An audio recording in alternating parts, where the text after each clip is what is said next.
সর্বপ্রথম আমাদেরকে বুঝতে হবে পরিবারের গুরুত্ব। পরিবারের গুরুত্ব যদি আমি না বুঝি, তাহলে কেন একটি আদর্শ পরিবার আমাকে গড়ে তুলতে হবে আমি সেটাও বুঝবো না। পরিবারের গুরুত্ব বুঝাতে গিয়ে আমি কয়েকটা পয়েন্ট আপনাদের সামনে রাখবো, যে ইসলামের দৃষ্টিতে একটি পরিবার কতটা গুরুত্বপূর্ণ। ইসলামের নিয়ম হচ্ছে, আজকে যদি কোনো স্বামী তার স্ত্রীকে তালাক দেয়, তাহলে পরের দিনেই সেই তালাকপ্রাপ্তা মেয়ে আরেকজন স্বামীর সাথে বিবাহ বন্ধনে আবদ্ধ হতে পারবে না, যতক্ষণ না সে ইদ্যত পালন করে। আজকে যদি কোনো স্বামী মারা যায়, তাহলে পরের দিনেই তার স্ত্রী আরেকজন স্বামীর সাথে, আরেকজন পুরুষের সাথে বিবাহ বন্ধনে আবদ্ধ হতে পারবে না, যতক্ষণ না সে ইদ্যত পালন করে। ইসলাম এই নিয়মটা কেন রেখেছে? ইসলাম এই নিয়মটা এই জন্যই রেখেছে যে যখন কোনো স্বামী তার স্ত্রীকে তালাক দিবে বা যখন কোনো স্বামী মারা যাবে, স্ত্রী যদি তার পরের দিনেই আরেকজনের সাথে বিবাহ বন্ধনে আবদ্ধ হয়, তাহলে তার পেটে যে সন্তানটা আসবে, এই সন্তানটার পিতা কে হবে তা বোঝা যাবে না। এই জন্য তাকে 4 মাস 10 দিন অপেক্ষা করতে হবে যে তার পেটে প্রথম স্বামীর পক্ষ থেকে কোনো সন্তান আছে কিনা, এটা স্পষ্ট হওয়ার জন্য। কেননা যখন আর স্পষ্ট হওয়া যাবে না যে কে পিতা, তখন সন্তান তার পিতার পরিচয় হারিয়ে ফেলবে। আর যখন সন্তান পিতার পরিচয় হারিয়ে ফেলবে, তখন পরিবার হারিয়ে যাবে, তখন পরিবার আর টিকবে না, পরিবার আর থাকবে না। ইসলামের দৃষ্টিতে পরিবার এতটাই গুরুত্বপূর্ণ যে আল্লাহ এবং তার রাসূল সাল্লাল্লাহু আলাইহি ওয়াসাল্লাম, কোনো স্বামী যদি তার স্ত্রীকে তালাক দিতে চায়, তাহলে এক বৈঠকে, এক মজলিসে, একই সময়ে, একই সাথে হাসি মজাকে বা রাগের মাথায় 3 তালাক দিয়ে স্ত্রীকে বিচ্ছিন্ন করে দিবে, এই সুযোগ ইসলামে নাই। কেননা পরিবার এতটা ঠুনকো, এতটা হালকা, এতটা ফেলে দেওয়ার বস্তু ইসলামের নিকটে নয় যে 1 মিনিটে সেই পরিবারকে ধ্বংস করে দেওয়া যাবে। ইসলাম বলেছে, তুমি যদি তোমার স্ত্রীকে তালাক দিতে চাও, তাহলে 3 মাস ভাবো, 3 মাস চিন্তা ভাবনা করো। প্রথম মাস চিন্তা ভাবনা করে 1 তালাক দাও, আবার চিন্তা ভাবনা করো, পরের মাস চিন্তা ভাবনা করে 2য় তালাক দাও, আবার চিন্তা ভাবনা করো, তারপরে 3য় মাস চিন্তা ভাবনা করে 3য় তালাক দাও। তুমি তোমার পরিবার শেষ করবা না রাখবা, এই সিদ্ধান্ত তোমাকে কমসে কম 3 মাসে নিতে হবে। কেননা পরিবার ইসলামের অনেক গুরুত্বপূর্ণ একটি বিষয়। 4 নম্বর পয়েন্ট, ইসলামে মুসলমানের রক্ত হারাম, মুসলমানের ধন সম্পদ হারাম, মুসলমানের ইজ্জত মান সম্মান হারাম। তার মানে হচ্ছে, আমি কোনো মুসলিমের গায়ে হাত দিতে পাবো না, কেননা তার রক্ত হারাম। আমি কোনো মুসলিমের টাকা পয়সা চুরি ছিনতাই ডাকাতি করতে পারবো না, কেননা তার মাল ধন সম্পদ হারাম। আমি কোনো মুসলমানের গীবত, অপবাদ, তোহমত করতে পারবো না, কেননা তার মান সম্মান হারাম। কেমন হারাম? আল্লাহর রাসূল বলতেছেন, তোমরা আজকে আইয়ু শাহরিন হাদা, এটা কোন মাসে তোমরা আছো? বিদায় হজ্জের ভাষণ। তো বলে আল্লাহ রাসূল, এটা জিলহজ মাস। তো বলে আইয়ু ইয়াউমিন হাদা, এটা কোন দিন? তো আল্লাহ রাসূল, এটা আরাফার দিন। তো বলে আইয়ু বালাদিন হাদা, এটা কোন শহর? তো বলে এটা আল্লাহ রাসূল মক্কা শহর। তো বলে মক্কা শহর যতটা না মান সম্মানপূর্ণ, আজকের দিন যতটা না মান সম্মানপূর্ণ, আজকের জিলহজ মাস যতটা না মান সম্মানপূর্ণ, এবং আরেক হাদিসে কাবা ঘর যতটা না মান সম্মানপূর্ণ, একজন মুসলমানের রক্ত, ধন সম্পদ তার চেয়ে বেশি সম্মানিত। আল্লাহ সুবহানাহু ওয়া তাআলার নিকটে আহওয়ান, কাবা ঘর ধ্বংস হয়ে যাওয়া হালকা, কিন্তু একজন মুসলমানকে হত্যা করা কাবা ঘর ধ্বংস হওয়ার চাইতে অনেক অনেক গুণ কঠিন আল্লাহ সুবহানাহু ওয়া তাআলার নিকটে। এই জন্য আল্লাহ সুবহানাহু ওয়া তাআলা বলছেন, লাওয়ান্না ইশতারাকা আহলুল আরদি ওয়া আহলুস সামা, আসমান এবং জমিনের সকল মানুষ, সকল জিন এবং সকল ফেরেশতা মণ্ডলী মিলে যদি একজন মুসলমানকে হত্যা করে, তাহলে আল্লাহ সুবহানাহু ওয়া তাআলা ওই আদম আলাইহিস সালাতু ওয়াস সালাম থেকে নিয়ে কিয়ামত পর্যন্ত যত মানুষ আসবে এবং এসেছে, যত ফেরেশতা আছে, যত জিন এসেছে এবং আসবে, যারা সকলে একত্রিত হয়ে একজন মুসলমানকে হত্যা করেছে, তাদের সকলকেই আল্লাহ জাহান্নামে নিক্ষেপ করতে বিন্দু মাত্র দ্বিধা করবেন না। বুঝাতে পারিনি মনে হয়, কথা কি স্পষ্ট? এটা মুসলমান মুমিনের রক্তের দাম। আপনি রাস্তাঘাটে হরতাল মিছিল, রাজনৈতিক দ্বন্দ্বের কারণে মানুষকে হত্যা করে দিবেন, এত সহজ নয়। সম্মানিত উপস্থিতি, তো ইসলামে যাদেরকে হত্যার বিধান দিয়েছে তাদের মধ্যে একজন হচ্ছে যে আর একজন মুসলমানকে হত্যা করবে, আরেকজন হচ্ছে যে বিবাহিত অবস্থায় জেনা করবে, আরেকজন হচ্ছে যে জামাত ত্যাগ করবে, ইসলামী খেলাফতের খলিফার আনুগত্য ত্যাগ করে বিদ্রোহ করবে। এখন এই যে যাদের বিরুদ্ধে ইসলাম হত্যার হুকুম দিল, তাদেরকে কিভাবে হত্যা করতে হবে? তাদেরকে আপনি এক তরবারির আঘাতে 1 সেকেন্ডে হত্যা করেন, কোনো সমস্যা নাই। একজন মুসলমান আর একজন মুসলমানকে হত্যা করেছে, কিসাস হিসেবে একটা তরবারির আঘাত দিয়ে তাকে হত্যা করেন, সমস্যা নাই। কিন্তু যে বিবাহিত অবস্থায় জেনা করেছে তাকে কিভাবে হত্যা করতে হবে?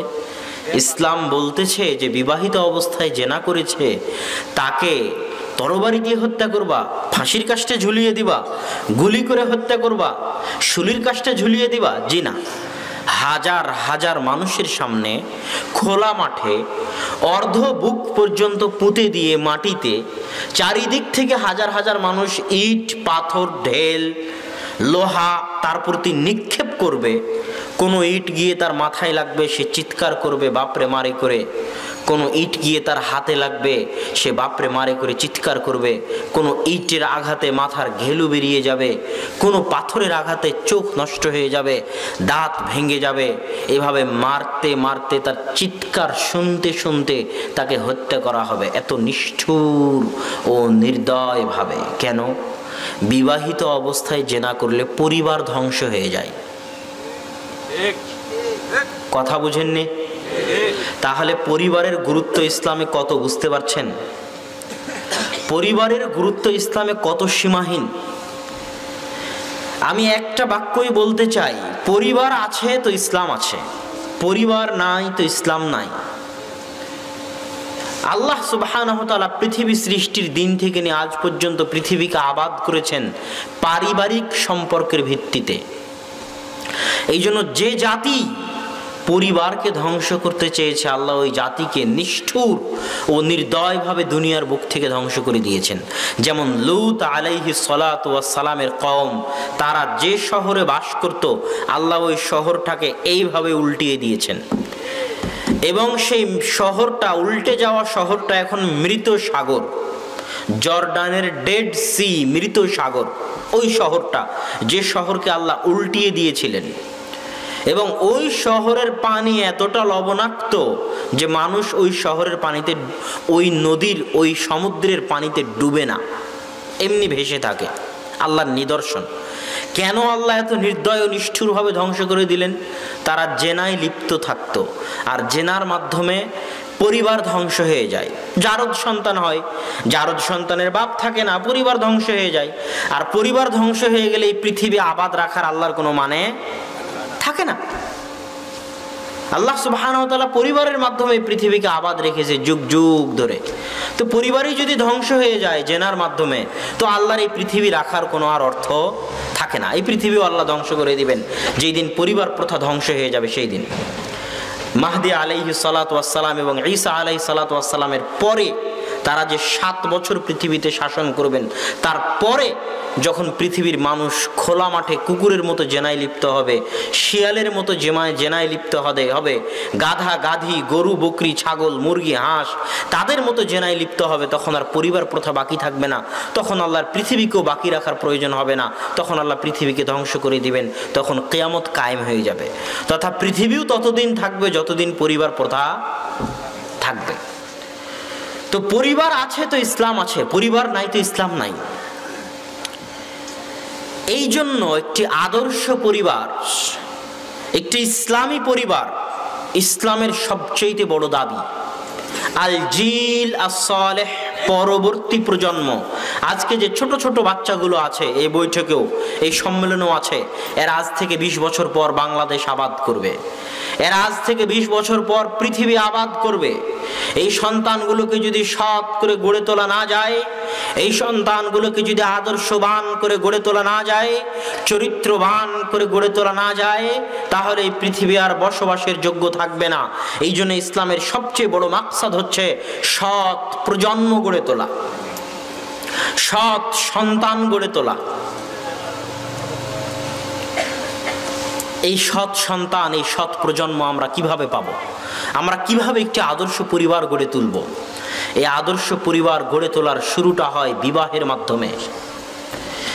এই বৈবাহিক সম্পর্ক যদি প্রেমের মাধ্যমে হয়, হারাম সম্পর্কের মাধ্যমে হয়, তাহলে প্রথম দিন থেকেই ওই পরিবার আল্লাহ সুবহানাহু ওয়া তাআলার বরকত বঞ্চিত থাকে, আল্লাহ সুবহানাহু ওয়া তাআলার রহমত বঞ্চিত থাকে।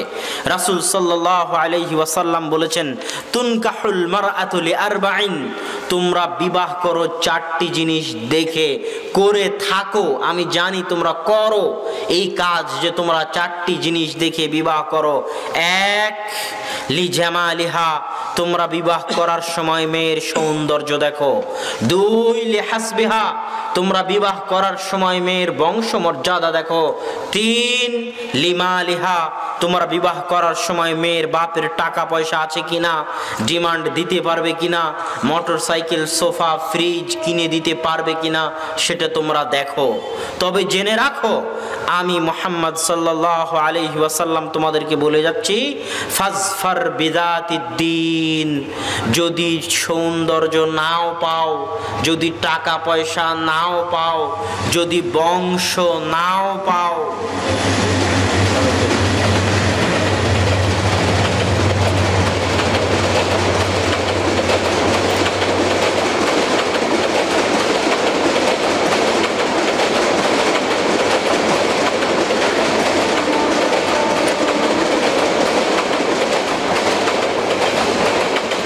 অন্তত পক্ষে যেন তোমার স্ত্রীর মধ্যে দীনদারিতা থাকে। এই দীনদারিতা দেখে তোমরা বিবাহ করিও, কেননা একটি আদর্শ পরিবারের সবচেয়ে গুরুত্বপূর্ণ সদস্য একজন আদর্শবান স্ত্রী, একজন দীনদার স্ত্রী, একজন পরহেজগার স্ত্রী, একজন সৎ সতী সাধবী আল্লাহ ভীরু স্ত্রী। এই আল্লাহ ভীরু স্ত্রী, দীনদার স্ত্রীর মূল্য আল্লাহ এবং আল্লাহ রাসূলের নিকটে অপরিসীম ও সীমাহীন। রাসূল সাল্লাল্লাহু আলাইহি ওয়াসাল্লাম বলছেন, আদ-দুনিয়া কুল্লুহা মাতা ওয়া খায়রু মাতাইহা আল মারা সালিহা, আসমান এবং জমিন তার মাঝে যা কিছু আছে সবই সম্পদ, তবে সবচেয়ে দামি, সবচেয়ে শ্রেষ্ঠ, সবচেয়ে মূল্যবান সম্পদ হচ্ছে আল মারা সালিহা, সতী সাধবী ন্যায়পরায়ণ পরহেজগার দিনদার স্ত্রী। একজন সতী সাধবী ন্যায়পরায়ণ পরহেজগার দিনদার স্ত্রীর গুরুত্ব আল্লাহর নিকটে এত বেশি যে যখন ইব্রাহিম আলাইহিস সালাতু ওয়াস সালাম তার স্ত্রী সারাকে নিয়ে জালেম বাদশার শহরের পাশ দিয়ে অতিক্রম করছেন, তখন জালেম বাদশাহ সারা আলাইহিস সালাতু ওয়াস সালামের সৌন্দর্যে মুগ্ধ হয়ে তাকে তার দরবারে ডেকে পাঠায় এবং তার সাথে খারাপ কাজে লিপ্ত হওয়ার জন্য এগিয়ে যায়। তখন সারা আল্লাহকে ডেকে বলছেন, সালাতে দাঁড়িয়ে গিয়ে আল্লাহকে ডেকে বলছেন, আল্লাহুম্মা ইন কুনতা তা'লাম, হে আল্লাহ তুমি যদি জেনে থাকো, তুমি যদি জানো আমি সারা আমার লজ্জা স্থানের হেফাজত করেছি, পর্দার রক্ষা করেছি, আমার স্বামী ছাড়া আমার শরীর, আমার অঙ্গ প্রত্যঙ্গ কাউকে দেখতেও দেইনি, ব্যবহারও করতে দেইনি। তুমি যদি এটা জেনে থাকো আল্লাহ, তাহলে আজকের দিনে লা তুসাল্লিত আলাইয়াল কাফের, আমার উপর কোনো কাফেরকে জয় করিও না। এই দোয়া করা মাত্র ওই জালেম বাদশার হাত পা অবশ হয়ে যায়। এটা একজন সতী নারীর মূল্য আল্লাহ সুবহানাহু ওয়া তাআলার নিকটে। সম্মানিত উপস্থিতি, এই জন্য রাসূল সাল্লাল্লাহু আলাইহি ওয়াসাল্লাম বলেছেন যে সতী নারী আসমানের নিচে জমিনের উপরে সবচেয়ে দামি, সবচেয়ে মূল্যবান সম্পদ। তো এই জন্য রাসূল সাল্লাল্লাহু আলাইহি ওয়াসাল্লাম নির্দেশ দিচ্ছেন যেন বিবাহের সময় যুবক তুমি কারো প্রেমে পড়ে, কারো চেহারায় মুগ্ধ হয়ে, কারো টাকা পয়সায় মুগ্ধ হয়ে বিবাহ করিও না। স্থায়ীভাবে তুমি পরিবারকে ধ্বংস করে দিবে। বিবাহ করলে দিনদারিতা দেখে বিবাহ করো, ন্যায় পরায়ণতা পরহেজগারিতা দেখে বিবাহ করো, তোমার পরিবার সুন্দর হবে। আমি তুমি বুঝি আর না বুঝি, আমি তুমি মেয়েদের গুরুত্ব বুঝি আর না বুঝি, আমি তুমি নারীদের গুরুত্ব বুঝি আর না বুঝি, আমি তুমি একজন সতী নারীর মর্যাদা বুঝি আর না বুঝি, ইহুদি খ্রিস্টান অবশ্যই বুঝে। তারা জানে যে মুসলমান জাতির মেয়েদেরকে যদি নষ্ট করে দেওয়া যায়, মুসলমানের মেয়েদেরকে যদি ধ্বংস করে দেওয়া যায়, মুসলমানের মেয়েদেরকে যদি রাস্তায় বের করে আনা যায়, মুসলমানের মেয়েদেরকে যদি বেপর্দা হয়ে চাল চালাতে পারা যায়, মুসলমানের মেয়েদেরকে যদি গার্মেন্টস কাজকর্ম, অফিস আদালত সব জায়গায় বেহায়াপনা বেলেল্লাপনা ছড়িয়ে দেওয়া যায়, তাহলে এই সমস্ত নারীর পেট থেকে সালাহুদ্দিন আইয়ুবীর জন্ম হবে না। এই সমস্ত মাদের পেট থেকে ওমর ইবনুল খাত্তাব, তারেক বিন জিয়াদ, মোহাম্মদ বিন কাসেমের জন্ম হবে না। বরং এরা জাতিকে কুলাঙ্গার সন্তানি উপহার দিয়ে যাবে যদি তারা নিজেরা কুলাঙ্গার হয়ে থাকে। এটা ইহুদি খ্রিস্টানরা জানে, আমি আপনি জানি আর না জানি। এই জন্য তাদের যত প্রজেক্ট আছে সব প্রজেক্টের অধিকাংশ অর্থ তারা মুসলমান মেয়েদের ঘর থেকে বের করার জন্য কাজে লাগায়। কিভাবে তাদেরকে ঘর থেকে বের করা যাবে? তুমি যদি ঘরে থাকো তাহলে হাউস ওয়াইফ, তুমি যদি ঘরে থাকো তাহলে গৃহিণী, তুমি যদি ঘরে থাকো তাহলে অবরোধবাসিনী। বাইরে আসো, চাকরি করো, টাকা পয়সা ইনকাম করো, বাইরের দুনিয়া দেখো, বেকার হয়ে কেন বসে থাকবে? অথচ ওই মা, ওই বোন জানে না যে আল্লাহ সুবহানাহু ওয়া তাআলা তাকে আসমানের নিচে জমিনের উপর সবচেয়ে বড় চাকরি, সবচেয়ে দামি চাকরি, সবচেয়ে গুরুত্বপূর্ণ চাকরি, সবচেয়ে কঠিন চাকরি দিয়েছেন। আর সেই কঠিন চাকরিটা হচ্ছে একটা ছোট্ট সন্তানকে সৎ সন্তান রূপে গড়ে তোলা। এর চেয়ে কঠিন কাজ পৃথিবীতে নাই। পিতা হতে পারলেই, জন্ম দিতে পারলেই পিতা হওয়া যায় না, আর জন্ম দিতে পারলেই মা হওয়া যায় না। এটা মাথায় রাখতে হবে, মনে রাখতে হবে। পিতা হওয়া, সন্তান লালন পালন করা, সন্তানকে কন্ট্রোলে রাখা এবং সন্তানকে আদর্শবান করে গড়ে তোলা, সৎ করে গড়ে তোলা পৃথিবীর কঠিন কাজগুলোর একটি। পারমাণবিক বম বানানো অত কঠিন নয়, মঙ্গল গ্রহে যাওয়াও অত কঠিন নয়, আর চাঁদে যাওয়াও অত কঠিন নয় যত কঠিন একটা ছোট্ট শিশুকে সৎ মানুষ রূপে গড়ে তোলা যত কঠিন। কিভাবে গড়ে তুলবেন সেটাই আজকের বক্তব্যের বিষয়বস্তু। মা এবং বোনদের উদ্দেশ্যে এবং উপস্থিত পিতা, অভিভাবক ও যুবকদের উদ্দেশ্যে যে একটি আদর্শ এবং সৎ পরিবার, একটি ইসলামী পরিবার কিভাবে গড়ে তোলা যায়, তার প্রথম ধাপ হচ্ছে দিনদার মেয়ে বিবাহ করতে হবে। প্রেমের সম্পর্কের মাধ্যমে বিবাহ হওয়া হবে না। সেই বিবাহে আল্লাহর বরকত থাকে না। যে বিবাহ আল্লাহর নাফরমানির মাধ্যমে সংঘটিত হয়, ওই বিবাহে আল্লাহর বরকত থাকে না। যেই বিবাহ আল্লাহ রাসূলের সুন্নাতকে পদদলিত করার মাধ্যমে সংঘটিত হয়। এই জন্য দ্বিতীয় পর্যায়ে দিনদার স্ত্রী চয়ন করার পরের পর্যায়ে গাবতলী, বগুড়া থেকে শুরু করে বাংলাদেশে প্রচলিত বিবাহের যত অনুষ্ঠান আছে, যত কৃষ্টি কালচার আছে, যত অপসংস্কৃতি আছে, যত রসম রেওয়াজ আছে, এই সমস্ত ইসলাম বিরোধী সকল রসম রেওয়াজকে উপেক্ষা করে পা দিয়ে পিষে দিয়ে ভেঙে দিয়ে একমাত্র সুন্নতি পদ্ধতিতে বিবাহ বন্ধনে আবদ্ধ হলে ওই সংসারে আল্লাহর পক্ষ থেকে বরকত অবতীর্ণ হবে। কেননা বিবাহ আপনার নিজের বিষয় নয়। আপনি মনে করলেন বিবাহ আপনার নিজের বিষয়, জি না, বিবাহ হচ্ছে সুন্নাত। বিবাহ কি? আল্লাহর রাসূলের সুন্নাত। এই জন্য বিবাহ যদি করতে চান তাহলে আল্লাহর রাসূলের পদ্ধতিতেই করতে হবে। আপনার নিজের পদ্ধতি, নিজের মন মানানি, নিজের ইচ্ছা, নিজের চাহিদার বাস্তবায়ন আপনি বিবাহে করতে পারবেন না। কেননা বিবাহ আল্লাহর রাসূলের রেখে যাওয়া সুন্নাত। আমাদের সমাজে আমরা বিবাহকে কঠিন বানিয়ে ফেলেছি। বিবাহ করতে কি লাগে? বিবাহ করতে মেয়ের বাপ লাগে। মেয়ের বাপ ছাড়া বিবাহ হয় না। যত বড় আলেম ফতোয়া দিক, যত বড় মুফতি ফতোয়া দিক, মেয়ের পিতা অথবা পিতার সম্মতি, মেয়ের পিতা অথবা মেয়ের পিতার সম্মতি ছাড়া বিবাহ হয় না, সেটা জেনা হয়। এটা গেল এক নাম্বার। মেয়ের পিতার উপস্থিতি লাগবে, দুইজন সাক্ষী লাগবে, যে বিবাহ করবে সেই ছেলেকে লাগবে, আর যে বিবাহ পড়াবে তাকে লাগবে। আর কবুল ছেলে বলবে না মেয়ে বলবে? জি, আপনারা তো টিভিতে সব জায়গাতেই দেখেন যে কবুল কে বলে? মেয়ে বলে। মেয়ের কাছে কেউ ওই সাক্ষী উকিল বাপ হয়ে যাওয়ারও সিস্টেম ইসলামে নাই। মেয়ের কথা এবং যোগাযোগ হবে পিতার সাথে। পিতার সাথে মেয়ের কথা এবং যোগাযোগ হবে।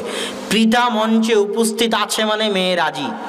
মেয়ে রাজি কি রাজি না এটা পিতার ব্যাপার। সে আগের দিন জানুক, 10 দিন আগে জানুক, 15 দিন আগে জানুক, সে মেয়ের সম্মতি জেনে নেবে। পিতা বিবাহের মঞ্চে উপস্থিত আছে মানে মেয়ে সম্মতি আছে, মেয়ে রাজি আছে। ওইটা পিতার জিম্মেদারি মেয়ে রাজি আছে না নাই সেটা বের করা এবং সেটা জেনে বিবাহের মঞ্চে উপস্থিত হওয়া, ওটা পিতার জিম্মেদারি। এত সিম্পল একটা অনুষ্ঠানকে আমরা এত কঠিন বানিয়েছি। যে সমাজে বিবাহ যত কঠিন ওই সমাজে জেনা তত সহজ। যে সমাজে বিবাহ যত কঠিন ওই সমাজে জেনা তত সহজ। যে সমাজে বিবাহ যত কঠিন ওই সমাজে জেনা তত সহজ। যে সমাজে বিবাহ যত কঠিন ওই সমাজে জেনা তত সহজ। আল্লাহ রাসূলের যুগে বিবাহ এত সহজ ছিল, এত সহজ ছিল যে আল্লাহ রাসূলের কাছের সাহাবী বিবাহ করেছে, অথচ আল্লাহ রাসূল জানেনই না। গায়ে হলুদ দেখে জিজ্ঞেস করছেন, আব্দুর রহমান তোমার গায়ে হলুদ কেন? তো বলো, আল্লাহ রাসূল আমি বিবাহ করেছি। আল্লাহ রাসূল জানেনই না তিনি বিবাহ করেছেন। বিবাহ এতটা সহজ ছিল আল্লাহ রাসূলের যুগে। এত রসম রেওয়াজ, এত অনুষ্ঠানের মধ্যে বিবাহকে বন্দি করার মাধ্যমে বিবাহকে কঠিন করে দেওয়া হয়েছে। বিবাহকে সুন্নতি পদ্ধতিতে করতে হবে, সহজ ও সিম্পল ভাবে মসজিদে এবং বেপর্দা ও বেলেল্লাপনা মুক্ত বিবাহ হতে হবে। তাহলে ওই সংসারে আল্লাহর পক্ষ থেকে বরকত হবে, হবেই হবে, নিশ্চিত হবে, অবধারিত হবে, ইনশাআল্লাহ হবে। কেননা বিবাহ আল্লাহ রাসূলের সুন্নাত। আর আল্লাহ ওয়াদা দিয়েছেন যে বিবাহ করে তার জন্য আল্লাহর রহমত বরকতের দরজা উন্মুক্ত করে দেন, তার রুজি রুটি আল্লাহ প্রশস্ত করে দেন। কেন প্রশস্ত করে দেন? আব্দুর রাজ্জাক বিন ইউসুফের মুখে অনেক বক্তব্য শুনেছেন যে ছেলে বেশি হলে টাকা বেশি হবে, ছেলে মেয়ে বেশি হলে টাকা বেশি হবে। এই কথা আব্দুর রাজ্জাক বিন ইউসুফের মুখে শুনেছেন? শুনেছেন। আর আমাদের পক্ষ থেকে প্রচার করা হবে যে ছেলে হোক মেয়ে হোক দুটি সন্তানই যথেষ্ট, একটি হলে আরো ভালো। এটাও তো জানেন। তো আল্লাহ আর আল্লাহ রাসূল বলতেছে যে বিবাহ হলে আল্লাহর রহমত আর বরকতের দরজা উন্মুক্ত হয়ে যায়, সন্তান হলে রুজি রুটির দরজা উন্মুক্ত হয়ে যায়। কিভাবে, কেমনে? মানুষ তো বলতেছে সন্তান হলে তুমি খাওয়াতে পারবা না, সন্তান কম নাও, বলতেছে না? তো আগে এই কথাটার উত্তর দেই। আল্লাহ সুবহানাহু ওয়া তাআলা কোরআনে বলতেছে, লা তাকতুলু আওলাদাকুম খাশিয়াতা ইমলাক, তোমরা তোমাদের সন্তানদেরকে দারিদ্রতার ভয়ে হত্যা করিও না। নাহনু নারযুকুকুম ওয়া ইয়্যাহুম, এই বাক্যটার ওজন কয়েক কোটি মন। আসলে এটা ওজন করাও সম্ভব নয়, কত কোটি মন আর কত বিলিয়ন কত ট্রিলিয়ন মন তা আমার জানা নাই এই বাক্যটার ওজন। সেটা কি? মানুষ বলে যে আমি সন্তান নিব না বা নিও না, কেননা টাকা পয়সা নাই, কেমনে খাওয়াবা, এত সন্তানকে কেমনে মানুষ করবা, এটা মানুষ বলে। আল্লাহ জানে যে এটা মানুষ বলে। তো আল্লাহ বলতেছে যে আরে মানুষ, তুই সকালে যেটা খেয়েছিস ওটাও আমি আল্লাহ খাইয়েছি, দুপুরে যেটা খেয়েছিস ওটাও আমি আল্লাহ খাইয়েছি, রাত্রে যেটা খাবি ওটাও আমি আল্লাহ খাওয়াবো। এখন পর্যন্ত তুই তো তোর নিজের রিজিকের মালিক হতে পারিসনি, এখনো তোর রিজিকের মালিক আমি আল্লাহ। তুই কবে তোর রিজিকের মালিক হলি যে বলিস তোর সন্তান হলে কি খাওয়াবি? কথা মনে হয় বুঝাতে পারি। আল্লাহ বলছেন নাহনু নারযুকুকুম ওয়া ইয়াহুম, আরে মানুষ তোকেও খাওয়ায় আমি, তোর সন্তানকেও খাওয়াবো আমি।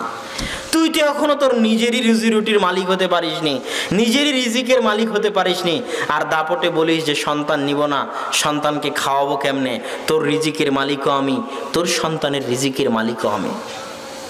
এখানে আর একটা কথা বলে রাখি, যে সমস্ত মা এবং বোনেরা আপনি সন্তান বিরতি দিয়ে নেন, স্বাস্থ্যের দিকে খেয়াল রেখে নেন, সেটা আলাদা কথা, কিন্তু দুটো সন্তান নিয়ে একটা সন্তান নিয়ে সন্তান নেওয়া বন্ধ করে দিবেন আর সন্তান নিব না এই বাক্যটা মুখ দিয়ে উচ্চারণ করবেন, এই বাক্যটা যে কত ভারী।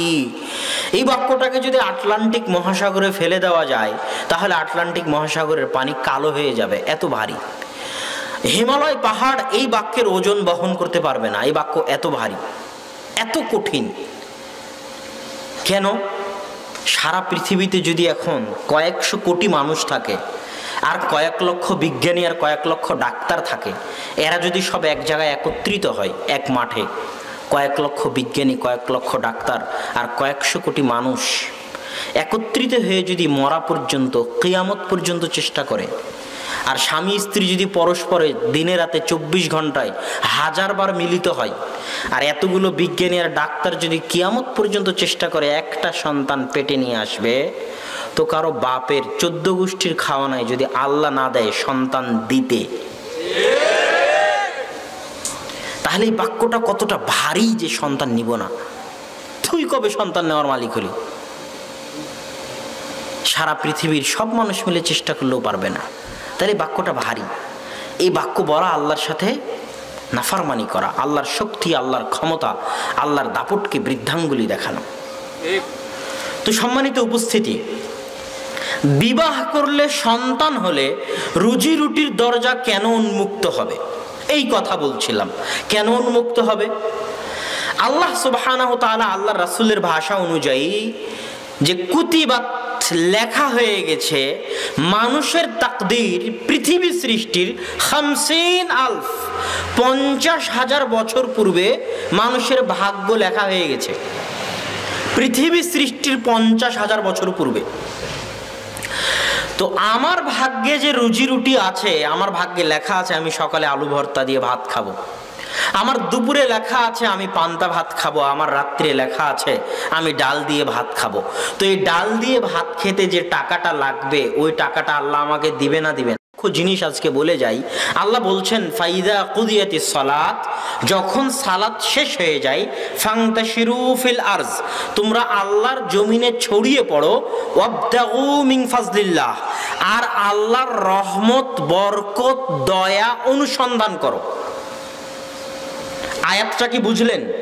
এবার ব্যাখ্যাটা বলি। আপনি ভ্যানওয়ালা বসে আছেন, ভ্যান নিয়ে পায়ের উপর পা দিয়ে, আমি গিয়ে আপনাকে বললাম চলেন গাবতলী বাজারে যাই, তার মানে আমি আল্লাহর দয়া আপনার কাছে এসেছি। বুঝাতে পারিনি? আমি মনে হয় বুঝাতে পারলাম না। আমি যে 10টা টাকা দিয়ে আপনার মাধ্যমে গাবতলী বাজারে যাব, এটা কার দয়া? আল্লাহর দয়া। আল্লাহ বলেছে জমিনে ছড়িয়ে পড়ো, আমার রিজিক অনুসন্ধান করো, কেননা আমার রিজিক হচ্ছে আমার দয়া। তো আল্লাহ আমাকে পাঠিয়েছে আপনার নিকটে আপনার রিজিকের ব্যবস্থা করার জন্য, যেন আমি আপনার মাধ্যমে গাবতলী বাজারে যাই আর আপনাকে 10টা টাকা দিই। এবার আপনি যদি বলেন যে যাব না, তাহলে আপনি আল্লাহর একটা দয়াকে কি করলেন? দূরে সরিয়ে দিলেন। বুঝাতে পারিনি। আপনার দোকানে একজন দোকানদার এসেছে, হয়তো 10টায় আপনি দোকান বন্ধ করেন, তো ঠিক 10টার সময় যখন পাল্লা লাগাচ্ছেন তখন এসেছে কিছু কিনতে, ওটা আল্লাহর দয়া। আল্লাহর দয়াকে অবহেলা করিয়েন না। আপনি গাড়ির ড্রাইভার, আপনি হয়তো আজকে বিশ্রাম নিতে চাচ্ছেন, এই সময় একজন ফোন দিয়েছে একটা ভাড়া নেওয়ার জন্য, ওটা আল্লাহর দয়া। তো যেখান থেকেই রিজিক আসুক, যেখান থেকেই রুজি আসুক, সেটা কার দয়া? আল্লাহর দয়া। এই জন্য রুজি রুটি, হালাল রুজি রুটির কোন রাস্তা ইচ্ছাকৃতভাবে পরিত্যাগ করা উচিত নয়। সম্মানিত উপস্থিতি, তো যেহেতু আমাদের রুজি রুটি 50,000 বছর পূর্বে আল্লাহ লিখে রেখেছে, তো এখন আমি যখন বিবাহ করলাম, তো আমার স্ত্রীর ভাগ্যে যদি 3 বেলা গোস্ত মাছ পোলাও লেখা থাকে, তো ওই গোস্ত মাছ পোলাওয়ের টাকাটা আল্লাহ কার মাধ্যম দিয়ে দিবে? আমার মাধ্যম দিয়ে দিবে। কেননা তার রিজিকের দায়িত্ব আমি উঠিয়েছি। এই যে বললো মসজিদে মাদ্রাসায় এতিম আছে, 13টা এতিমের রুজির দায়িত্ব তিনি উঠিয়েছেন। তো 13টা এতিমের ভাগ্যে যা খাবার লেখা আছে, ওই খাবারটা আল্লাহ তার হাত দিয়েই দিবে। এটা আল্লাহর পৃথিবী পরিচালনায় আল্লাহর নীতি। এটা হচ্ছে পৃথিবী পরিচালনায় 1000 বছর থেকে চলে আসা আল্লাহর নিয়ম। আল্লাহ বলছে পৃথিবীতে একটা পিঁপড়াও চলে না, একটা মাছিও চলে না, একটা মশাও চলে না, একটা উট, গরু, ছাগল, ভেড়া, চতুষ্পদ জন্তু, জীবজন্তু, জানোয়ার, যত 1000 কোটি জীবজন্তু জানোয়ার হোক সারা পৃথিবীতে, সকলের প্রত্যেক দিনের কি খেতে হবে, কি রুজি দিতে হবে, সেটা আমার কাছে আছে। ওই চিন্তা কার? চিন্তা আল্লাহ। এই জন্য ওমর রাদিয়াল্লাহু তাআলা আনহু বলছেন, লাউ তাওয়াক্কালতুম আলাল্লাহি হাক্কা তাওয়াক্কুলি, তোমরা যদি আল্লাহর উপর সত্যিকার ভরসা করতে পারো, লারাযাকতুমুল্লাহ, আল্লাহ তোমাদেরকে রিজিক দিবেন, কামা ইয়ারযুকুত তায়র, যেমন আল্লাহ পাখিকে রিজিক দেন। পৃথিবী সৃষ্টির প্রথম দিন থেকে নিয়ে আজ পর্যন্ত, আজকেও পৃথিবীর 1000 লক্ষ কোটি পাখি তাদের ঘর থেকে তাগদু খেমাসা, খালি পেটে বের হয়েছে, ওয়াতারুহু বিতানা, আর আজকে তাদের ঘরে ফিরে এসেছে ভরা পেটে। তো প্রত্যেক দিন তাদের রুজির ব্যবস্থা কে করতেছে? আল্লাহ করতেছে। এবার যখন আপনার একটা সন্তান হবে, ওই সন্তানকে যতদিন আপনি বিবাহ দিয়ে আলাদা না করে দিয়েছেন, ততদিন ওই সন্তানের যা যা প্রয়োজন সেই টাকাটা আল্লাহ কার মাধ্যম দিয়ে দিবে? আপনার মাধ্যম দিয়ে দিবে। একটা হাদিস শুনেন, এই হাদিসটা বলে এই অংশের আলোচনা শেষ করে দিই। সেটা হচ্ছে রাসূল সাল্লাল্লাহু আলাইহি ওয়াসাল্লামের দরবারে একটা ছেলে আহলে সুফফা মসজিদে নববীতে বসে কোরআন এবং হাদিস পড়ে। তার ভাই আল্লাহর রাসূলের কাছে এসে অভিযোগ করেছে, ইশতাকা, অভিযোগ করেছে কি?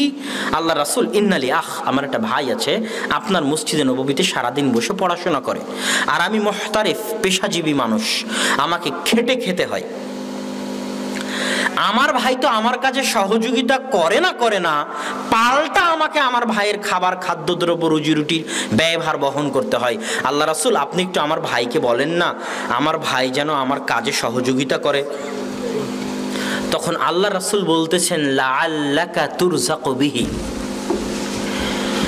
শুনে রাখো হে সাহাবী, এখন তুমি যে রুজি রুটি টাকা পয়সা উপার্জন করতেছ, এই রুজি রুটি টাকা পয়সা তুমি এই জন্যই উপার্জন করতেছ যে তুমি তোমার একটা ভাই যে মাদ্রাসায় পড়ে তার রিজিকের ব্যয়ভার বহন করো। ওই রিজিকের ব্যয়ভার বহন করার বদৌলতে আল্লাহ তোমার রুজি রুটিতে বরকত দেয়। তুমি যদি এটা বন্ধ করে দাও, তাহলে এখন যা ইনকাম করতেছ এটাতেও তুমি বরকত হারিয়ে ফেলবে, বেশি হওয়া তো বহু দূরের কথা। এই হাদিস স্পষ্ট প্রমাণ করে যে আপনার সন্তান যত বেশি হবে, যতজনের দায়িত্ব আপনি গ্রহণ করবেন, আল্লাহ আপনার তত রুজি রুটিতে ততটা প্রশস্ততা দিবে। আর বিবাহ করলে কেন আরো রহমতের দরজা উন্মুক্ত হয়?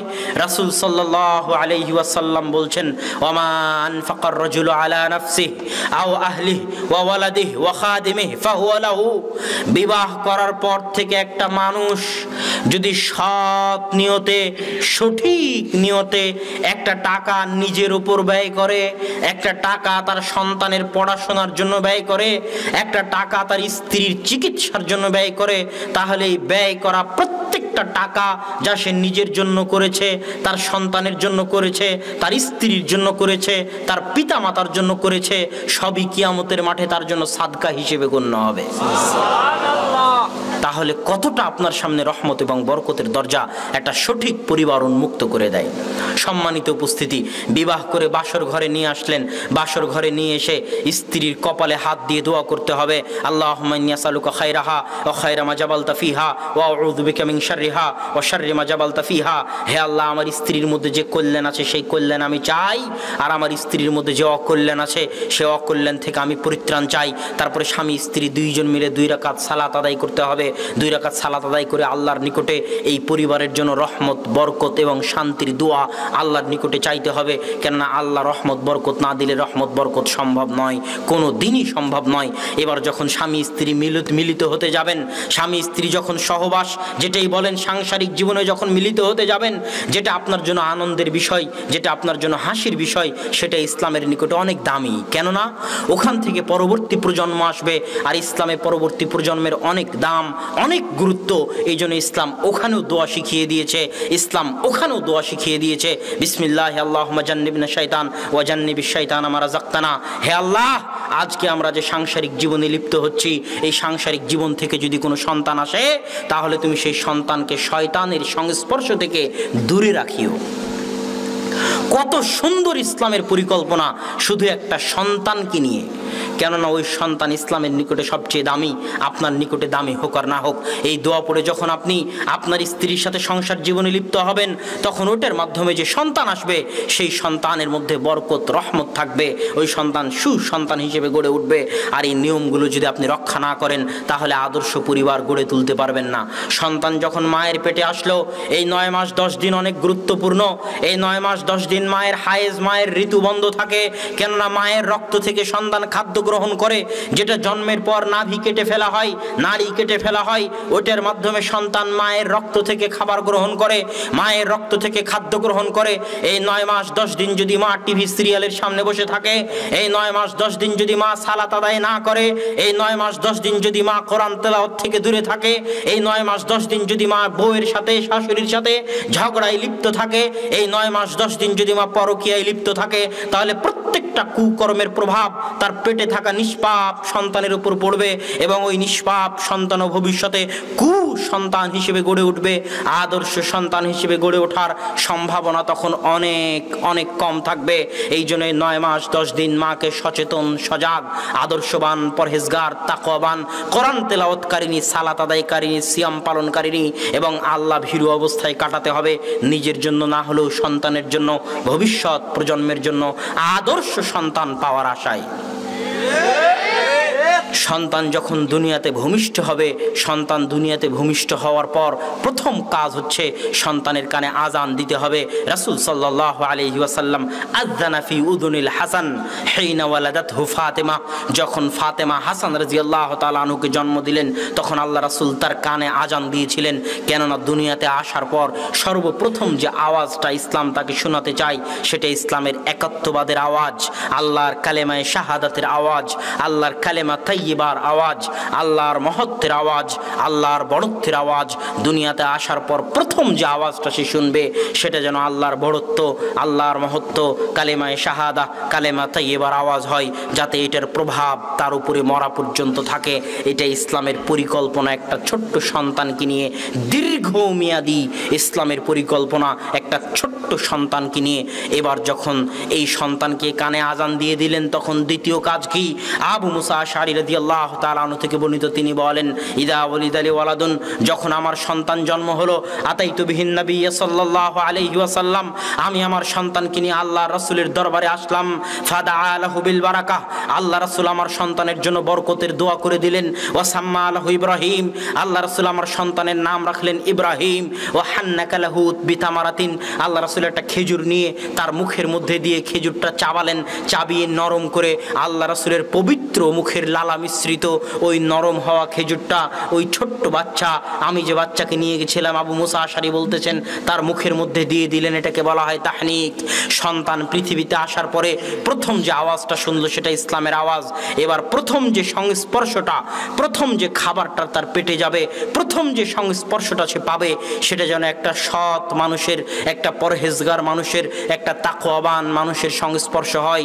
এই জন্য সন্তান হওয়ার পর আপনার জানা মতে সমাজে গ্রামে যে পরহেজগার মানুষ, তাকওয়াবান মানুষ, আল্লাহ ভীরু মানুষ, তার নিকটে নিয়ে গিয়ে সন্তানের তাহনিক করাবেন, যেন তার সংস্পর্শের প্রভাবে সন্তান যেন ভালো হয়, এই আশা যেন করতে পারেন, এই ধারণা যেন রাখতে পারেন, এই দোয়া যেন করতে পারেন।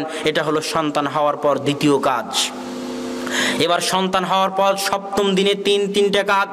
একটা ছোট্ট সন্তান কিনে ইসলামের কত দীর্ঘমেয়াদী পরিকল্পনা, একটি পরিবার কিনে ইসলামের কত সুদীর্ঘ পরিকল্পনা, তা আমি আপনাকে ভাষায় প্রকাশ করতে ব্যর্থ। সপ্তম দিনে তিনটা কাজ। রাসূল সাল্লাল্লাহু আলাইহি ওয়াসাল্লাম বলছেন, আল গোলাম মুরতাহানুম বিআকিকাতিহি, সন্তান তার আকিকার সাথে বন্ধক থাকে, সন্তান তার আকিকার সাথে বন্ধক থাকে। আমি আপনাকে বললাম 10,000 টাকা দেন, এই মোবাইলটা বন্ধক রাখেন। এবার ওই মোবাইলটা বন্ধক থেকে খুলতে গেলে, বন্ধক থেকে মুক্ত করতে গেলে আমাকে 10,000 টাকা দিতে হবে। সন্তান দুনিয়াতে এসেছে কিন্তু এখনো বন্ধক আছে। এই সন্তানকে বন্ধক থেকে মুক্ত করতে গেলে আল্লাহ রাসূলের হাদিস, আল্লাহ রাসূল বন্ধক শব্দই ব্যবহার করেছেন। সন্তানকে বন্ধক থেকে মুক্ত করতে গেলে রক্ত প্রবাহিত করতে হবে আল্লাহর নামে। যদি ছেলে সন্তান হয় 2টি রক্ত, যদি মেয়ে সন্তান হয় তো 1টি রক্ত। আল্লাহর নামে প্রবাহিত না করা পর্যন্ত ওই সন্তান বন্ধক থেকে যায়, বন্ধক থেকে মুক্ত হতে পারে না, ওই সন্তান বন্ধক থেকে যায়। আল্লাহ রাসূল হাদিসে বলছেন, তাই সপ্তম দিনে সর্বপ্রথম কাজ হবে সন্তানকে বন্ধক মুক্ত করা, তার নামে আকিকা দেওয়ার মাধ্যমে। এবার দ্বিতীয় কাজ হবে সপ্তম দিনে সন্তানের নাম রাখা। রাসূল সাল্লাল্লাহু আলাইহি ওয়াসাল্লাম ইবনে হিব্বানের হাদিসে বলছেন, আহসিনু আসমা আওলাদিকুম, তোমরা তোমাদের সন্তানের সুন্দর নাম রাখো। কেন সুন্দর নাম রাখতে হবে? ইসলামে কুলক্ষণ শিরিক, কিন্তু ইসলামে সুলক্ষণ জায়েজ। ইসলামে কুলক্ষণ শিরিক, কিন্তু ইসলামে সুলক্ষণ জায়েজ।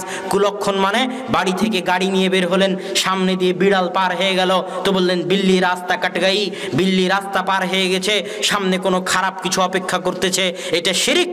বাড়ি থেকে বের হলেন, খারাপ কিছু ঘটলো, আপনি বললেন আজকের দিনটাই খারাপ, এটা শিরিক। হুতুম পেঁচা ডাকলো, আপনি বললেন কোনো বিপদ আসতে পারে, এটা শিরিক। কেননা ইসলামে কুলক্ষণ নাই, কিন্তু ইসলামে সুলক্ষণ আছে।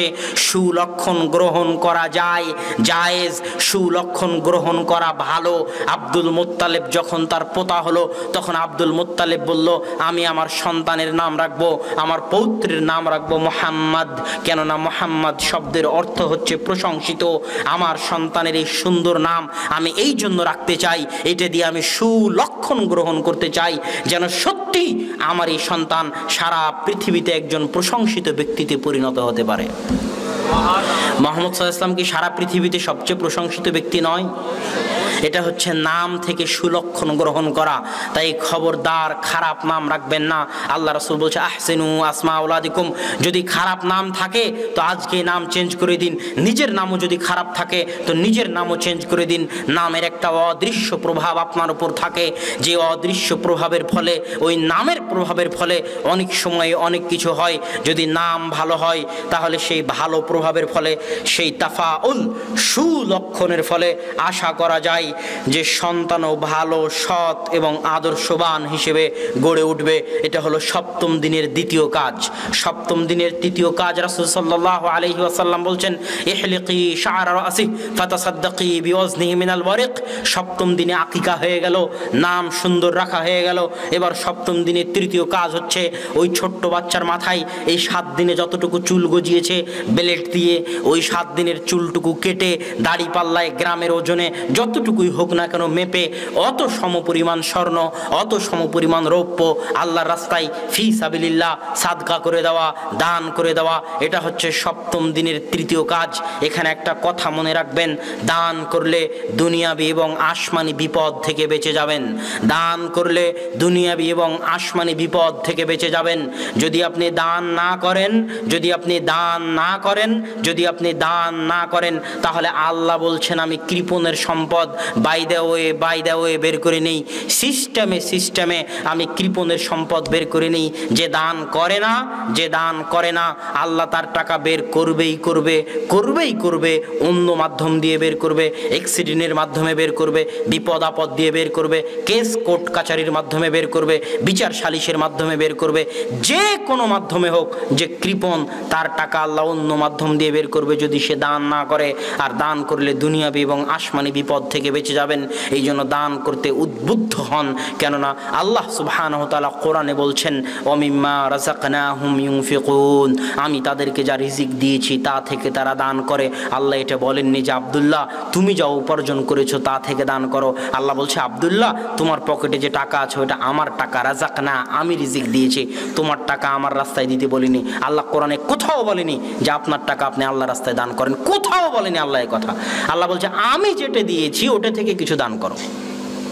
সব আয়াত খুলে দেখেন কোরআনের, আল্লাহ কোরআনে কোথাও বলেনি আপনি যেটা ইনকাম করেছেন সেটা থেকে দান করেন।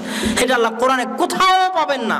আল্লাহ কোরআনে সব জায়গায় বলেছে, খুলে দেখেন কোরআনের শুরু থেকে শেষ পর্যন্ত আমি আল্লাহ যেটা দিয়েছি সেখান থেকে কিছু দান করো, আমার টাকা আমাকে দাও। এতে যে আমার কোনো লাভ হবে তা নয়। সারা পৃথিবীর সব মানুষ যদি 24 ঘন্টা সিজদায় পড়ে থাকে আল্লাহর কোনো লাভ নাই। আর সারা পৃথিবীর সব মানুষ যদি 24 ঘন্টা গুনাহ করে আল্লাহর কোনো ক্ষতি নাই। আল্লাহ হচ্ছে আল্লাহুস সামাদ, কুল হুয়াল্লাহু আহাদ, আল্লাহুস সামাদ, মানে আল্লাহ মুখাপেক্ষীহীন। আপনার ঠেকা পড়েছে দান করার মাধ্যমে আল্লাহর কাছ থেকে কিছু উপকার নেওয়ার, আপনার প্রয়োজন আছে, আপনি মুখাপেক্ষী, আপনি বাঁচতে চাইলে আপনি দান করেন, আল্লাহর কোনো প্রয়োজন নাই। কিন্তু টাকাটা আল্লাহরই, টাকাটা আপনার নয়। আল্লাহর দেওয়া টাকা আল্লাহকে দিবেন, উপকার আপনার, আল্লাহর কোনো উপকার নাই, আল্লাহর কোনো ক্ষতিও নাই। তো সম্মানিত উপস্থিতি, এই সপ্তম দিনে এই তিনটে কাজ, আকিকা, সুন্দর নাম রাখা এবং স্বর্ণ রৌপ্য চুল সমপরিমাণ আল্লাহর রাস্তায় দান করা, এই তিনটে কাজ হওয়ার পর এবার এই সন্তানকে নিয়ে আপনার দিনকাল যাবে 2.5 থেকে 3 বছর। এই 2.5 থেকে 3 বছর এই সন্তানের জন্য সবচেয়ে গুরুত্বপূর্ণ, সবচেয়ে দামি। এই 2.5-3 বছর সময় এই সন্তান যা দেখবে, যা শুনবে, তা দ্বারা সে প্রভাবিত হবে। আপনি বুঝেন আর না বুঝেন, আপনি মনে করেন সন্তান ছোট কিছু বুঝে না, কিন্তু আপনাকে জিজ্ঞেস করি আপনি যে আজকে বাংলা বলতেছেন এটা কোথায় শিখেছেন? কিভাবে, কখন শিখলেন, কেমনে? অটোমেটিক। যখন আপনার বয়স 1-1.5 কিছুই বুঝেন না, মানুষ মনে করতো আপনি কিছু বুঝেন না, কিন্তু আল্লাহ আপনার ভিতরে এমন শক্তি দিয়েছে, অ্যাচিভ করার, অর্জন করার এমন শক্তি দিয়েছে যে মায়ের মুখের বাংলা ভাষা শুনে শুনে কোনো টিচার, কোনো শিক্ষক ছাড়াই আপনি বাংলা বলা শিখে গেছেন, বাংলা বলতে পারতেছেন, বাংলা বুঝা শিখে গেছেন, বাংলা বুঝে গেছেন। এই ক্ষমতা ওই ছোট্ট শিশুর মধ্যে আছে, সে অর্জন করতে পারে। এই 2.5-3 বছর যদি বাড়িতে টিভি থাকে, এই 2.5-3 বছর যদি সিনেমা চলে বাড়ির টিভিতে, নাটক চলে বাড়ির টিভিতে, মায়ের হাতে যদি, পিতার হাতে যদি অ্যান্ড্রয়েড ফোন থাকে আর সেটার গান বাজিয়ে যদি সন্তানের কান্না থামানো হয়, আছে না নাই? কানতেছে, কি দিয়ে কান্না থামানো হবে? গান দিয়ে। তাহলে হাজার চেষ্টা করলে ওই সন্তান সৎ সন্তান হতে পারে না, বরং এই সন্তান যদি কুসন্তান না হয় তার কোন সন্তান হবে? এই 2.5 থেকে 3 বছরের সময় অনেক সেন্সিয়ার, গুরুত্বপূর্ণ। এই সময়ে বাড়িকে টিভি মুক্ত রাখতে হবে, সন্তানকে গানের আওয়াজ মুক্ত রাখতে হবে, সিনেমা, ছবি, মোবাইল, অ্যান্ড্রয়েড মোবাইল এগুলো থেকে দূরে রাখতে হবে। মা সন্তানকে নিয়ে কোরআন তেলাওয়াত করবে, বিসমিল্লাহ বলে দুধ খাওয়াবে। যদি বিসমিল্লাহ বলে দুধ না খাওয়ায় তাহলে সন্তানও তার সাথে দুধ পান করবে, এটা আল্লাহর রাসূল বলেছে। বিসমিল্লাহ বলে দুধ খাওয়াতে হবে। সন্তানকে নাস, ফালাক, ইখলাস পড়ে ফু দিতে হবে যেন শয়তানের আসর সন্তানের উপর না হয়। নাস, ফালাক, ইখলাস, আয়াতুল কুরসি ইত্যাদি পড়ে সন্তানকে ফু দিতে থাকতে হবে। বিসমিল্লাহ বলে দুধ খাওয়াতে হবে এবং যাবতীয় অন্যায়, অনাচার, কুকর্ম থেকে সন্তানকেও দূরে রাখতে হবে, সন্তানের মাকেও দূরে থাকতে হবে। সন্তানের মা যদি দূরে না থাকে তাহলে সন্তানের মায়ের প্রত্যেকটা কাজের প্রভাব এই 2.5-3 বছরের সন্তানের উপর পড়বে, কেননা এখনও সন্তান মায়ের বুকের দুধ খাচ্ছে। যেমন 9 মাস 10 দিন মায়ের রক্ত নিয়ে সে বড় হয়েছে, তেমনি 2.5 থেকে 3 বছর মায়ের বুকের দুধে সে বড় হচ্ছে। তাই মায়ের প্রতিটা কাজের প্রভাব তার উপর থাকবে। এবার যখন সন্তানের বয়স 5, 6, 7 হয়ে গেল তখন রাসূল সাল্লাল্লাহু আলাইহি ওয়াসাল্লাম বলতেছেন, ইসলাম তার পরিকল্পনা পেশ করতেছে। ইসলামের পরিকল্পনা আমি শুরু থেকে বলে আসতেছি। ইসলাম এবার যখন 5, 6, 7 বছর হয়ে গেল তখন ইসলাম তার পরিকল্পনা পেশ করতেছে এখন সন্তানকে কি করতে হবে। রাসূল সাল্লাল্লাহু আলাইহি ওয়াসাল্লাম বলছে, মুরু আওলাদাকুম বিসসালাত ওয়া হুম আবনাউ 7 সিনিন, তোমরা তোমাদের সন্তানদেরকে সালাতে নিয়ে যাও, সালাতের আদেশ দাও যখন তাদের বয়স 7 বছর, ওয়াজরিবুহুম, আর তাদেরকে সালাতের জন্য পিটাও, মারো যখন তাদের বয়স 10 বছর, ওয়াফরিকু বাইনা মাযাজিহিন্না, আর তাদের বিছানা পৃথক করে দাও যখন তাদের বয়স 10 বছর, তাদের বিছানা পৃথক করে দাও যখন তাদের বয়স 10 বছর। 10 বছরের বেশি ভাই বোন এক বিছানায় এক ল্যাপ ক্যাথার নিচে ঘুমাতে পারে না, এটা ইসলামের নিয়ম। আমি বলে যাইনি, আল্লাহর রাসূল বলে গেছেন। 1400 বছর থেকে হাদিসের পাতায় এভাবেই আছে। আবু দাউদ, নাসাই, তিরমিজি। আবু দাউদ হাদিস নাম্বার 495। 1400 বছর থেকে আল্লাহ রাসূলের মুখের কথা এইভাবেই হাদিসের পাতায় আছে। 7 বছর বয়স হয়ে গেলে সালাতে নিয়ে যাও, 10 বছর বয়স হলে সালাতের জন্য পিটাও, 10 বছর বয়স হয়ে গেলে বিছানা আলাদা করে দাও, বিছানা পৃথক করে দাও। এটা রাসূল সাল্লাল্লাহু আলাইহি ওয়াসাল্লামের নির্দেশ। এই 5, 6, 7 বছরে আরো কি করবে? আর এক হাদিসে রাসূল সাল্লাল্লাহু আলাইহি ওয়াসাল্লাম এরকম 5, 6 বছরের, 7 বছরের একটা ছোট্ট বাচ্চাকে বলতেছেন, ইয়া গোলাম সাম্মিল্লাহ, হে ছোট বাচ্চা বিসমিল্লাহ বলে খাদ্য গ্রহণ করো। ওয়াকুল বিয়ামিনিক, ডান হাতে খাও। ওয়াকুল মিম্মা ইয়ালিক, নিজের পাশ থেকে খাও, প্লেটের চারিদিক থেকে খেও না, নিজের পাশ থেকে খাও, প্লেটের চারিদিক থেকে খেও না, নিজের পাশ থেকে খাও। ওয়াকুল মিম্মা ইয়ালিক, এই দুটো হাদিসকে সামনে রাখলে স্পষ্ট হয় যে 5, 6, 7 বছরের সন্তানকে আদব কায়দা, আদর্শ শিখাতে হবে। আর এই আদব কায়দা, আদর্শ শিখানোর দায়িত্ব কার? পিতা মাতার। এখানে একটা ফজিলত আপনাকে বলে যায়, সব অভিভাবককে। আপনি যদি আপনার সন্তানকে 5, 6, 7 বছরে বাড়ি থেকে বের হওয়ার দোয়া শিখাতে পারেন, বাড়িতে ঢুকলে আসসালামু আলাইকুম বলতে হয় এটা শিখাতে পারেন, বাড়ি থেকে বের হলে আসসালামু আলাইকুম বলতে হয় এটা শিখাতে পারেন, গাড়িতে উঠার দোয়া শিখাতে পারেন, বাথরুমে প্রবেশ করলে, ল্যাট্রিনে প্রবেশ করলে কি বলতে হয় সেটা শিখাতে পারেন, বাথরুম থেকে বের হলে কি পড়তে হয় সেটা শিখাতে পারেন, ঘুমের দোয়া শিখাতে পারেন, ঘুম থেকে উঠার দোয়া শিখাতে পারেন, সালাত কিভাবে আদায় করতে হয় সেটা শিখাতে পারেন, সূরা ফাতিহা সালাতের মধ্যে পড়তে হয় সেই সূরা ফাতিহা আপনি মুখস্থ করাতে পারেন। এই জিনিসগুলো যদি আপনি আপনার সন্তানকে শিখাতে পারেন, তাহলে আর সবচেয়ে বড় ফজিলত হচ্ছে আপনার এই সন্তান পৃথিবীতে যতদিন বেঁচে থাকবে ততদিন যা সালাত আদায় করবে তার নেকি আপনি পাবেন, কেননা সালাত তার বাপ মা শিখিয়েছিল। যতদিন এই ছেলে আসসালামু আলাইকুম দিয়ে পৃথিবীর যে বাড়িতে প্রবেশ করবে তাতে জানে কি হবে, সেই নেকির একটা অংশ আপনি কবরে বসে পাবেন। যতদিন এই ছেলে ইসলামী আদর্শের উপর, আদব কায়দার উপর চলবে, যখনই চলুক, যেদিনই চলুক, যদি আপনি পিতা এবং মাতা হিসেবে তাকে শিখিয়ে থাকেন, তাহলে তার নেকির একটা অংশ আপনি পেতে থাকবেন। এই নেকি আপনি গ্রামের মক্তবের শিক্ষককে কেন দিতে যাবেন? এই নেকি আপনি গ্রামের হুজুরকে কেন দিতে যাবেন? মাদ্রাসার শিক্ষককে কেন দিতে যাবেন? এই নেকি আপনি নেওয়ার চেষ্টা করুন। আপনার সন্তান যেন আপনার শিখানো আদর্শ, আদব কায়দার উপর মরা পর্যন্ত থাকে, যাতে আপনার শিখানো আদর্শ, আদব কায়দার উপর যতদিন থাকবে তার একটা নেকি আপনি কবরে বসে হলেও পেতে থাকবেন। এর চেয়ে বড় সৌভাগ্যের দুনিয়াতে আর কিছু হতে পারে না। এই 5, 6 বছর আপনি সন্তানকে কি শিখাতে পারেন? এই 5, 6 বছর সন্তানের সাথে আপনার কি কি কাজ হতে পারে? এই 5, 6, 7 বছর সর্বপ্রথম সন্তানকে তার সৃষ্টিকর্তার সাথে পরিচয় করিয়ে দিতে হবে। যতক্ষণ একটা মনে করেন কথার কথা আপনার সন্তান হারিয়ে গেল, হারিয়ে যাওয়া সন্তান যতক্ষণ না পিতার সাথে মিলিত হয় ততক্ষণ ওই সন্তান যেমন ছটপট করতে থাকে, ওই পিতা যেমন ছটপট করতে থাকে। যতক্ষণ না তারা পরস্পরে মিলিত হয় ততক্ষণ তারা যেমন ছটপট করতে থাকে, তেমনি দুনিয়াতে আসা আল্লাহর সৃষ্টিজীব যতক্ষণ না আল্লাহর সাথে সম্পর্ক গড়ে তোলে, যতক্ষণ না আল্লাহর সাথে তার যোগাযোগ হয়, যতক্ষণ না আল্লাহর সাথে তার কথা হয়, যতক্ষণ না হাত তুলে দুটো আল্লাহকে ডাকতে শিখে, যতক্ষণ না কপাল সিজদায় আল্লাহর জন্য রাখতে শিখে, ততক্ষণ তার আত্মা ছটপট করতে থাকে। কেননা এখনো সৃষ্টিকর্তার সাথে মিলিত হয়নি, যে সৃষ্টিকর্তার সাথে এখনো পরিচয় হয়নি, যে ততক্ষণ সৃষ্টিকর্তাও এই অপেক্ষায় থাকেন কখন আমার বান্দা ফিরবে, কখন আমার বান্দা আসবে, কখন আমার বান্দা আমার রাস্তায় ফিরবে, আমার দিকে ফিরবে, আমার কাছে ফিরবে, আমার পথে ফিরবে।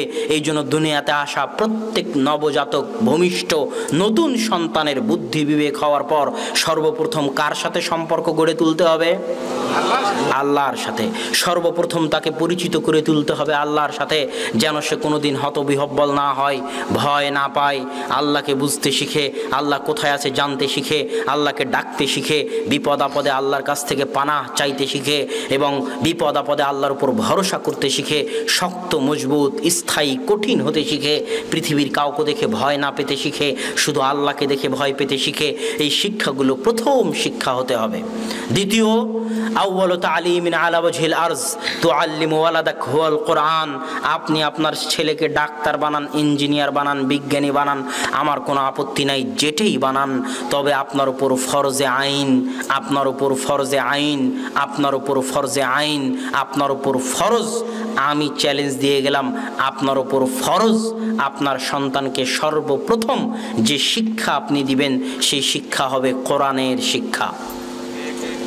যদি কোরআনের শিক্ষার আগে অন্য কোনো শিক্ষা সন্তানকে দেওয়ার চেষ্টা করেন, হারাম হবে।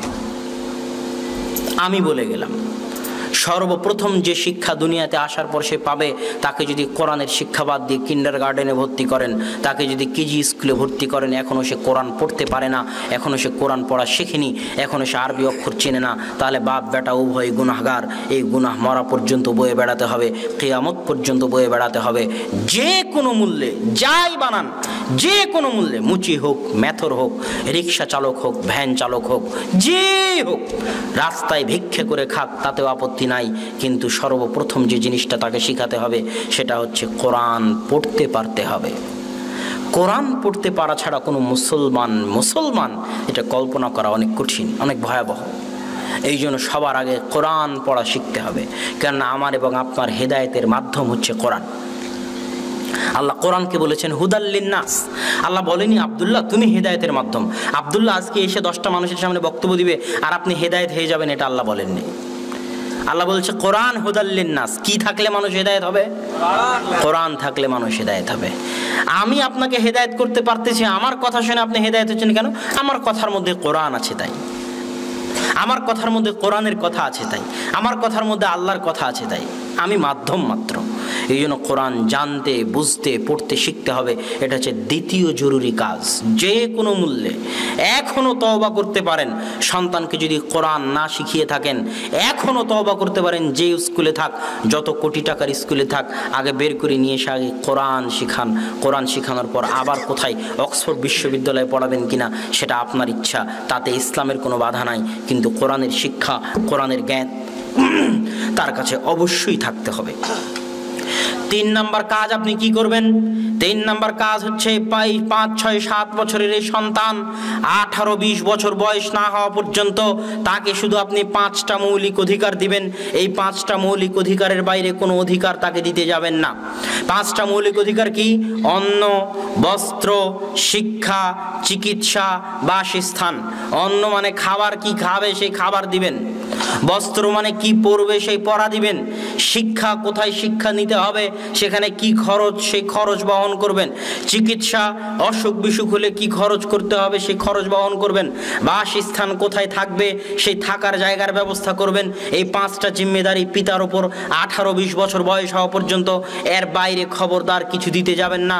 এর বাইরে যদি ছেলে বলে আব্বা 5A+ পেয়েছে, আমাকে একটা মোবাইল কিনে দাও, আর আপনি যদি মোবাইল কিনে দেন তাহলে আপনি অযোগ্য পিতা। আমার দৃষ্টিতে নয়। আপনি ফেসবুকের প্রতিষ্ঠাতা জুকারবার্গের সাক্ষাৎকার পড়েন, প্রথম আলোতে সার্চ দিয়ে, গুগলে সার্চ দিয়ে পড়েন।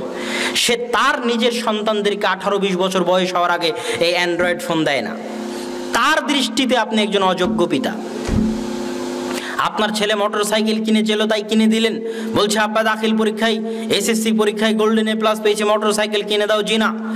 18-20 বছর বয়স হওয়ার আগ পর্যন্ত, ব্যক্তিত্ব, ভারাত্ম, পার্সোনালিটি আসার আগ পর্যন্ত এই 5টা অধিকারের বাইরে কোনো অধিকার, কোনো সুযোগ সুবিধা অতিরিক্ত আকারে সন্তানকে দিতে যাবেন না। সন্তান পথ ভ্রষ্ট হয়ে যাবে, সন্তানকে সঠিক রাস্তায় ধরে রাখতে পারবেন না। 4 নাম্বার কাজ কি করবেন? সন্তানকে টম জেরির কার্টুন, টিভির কার্টুন, আগডুম বাগডুম গল্প, নটন নটন পায়রাগুলি কবিতা, কুমির বানরের গল্প, এই জাতীয় আলতু ফালতু কার্টুন, আলতু ফালতু গল্প তুলুন।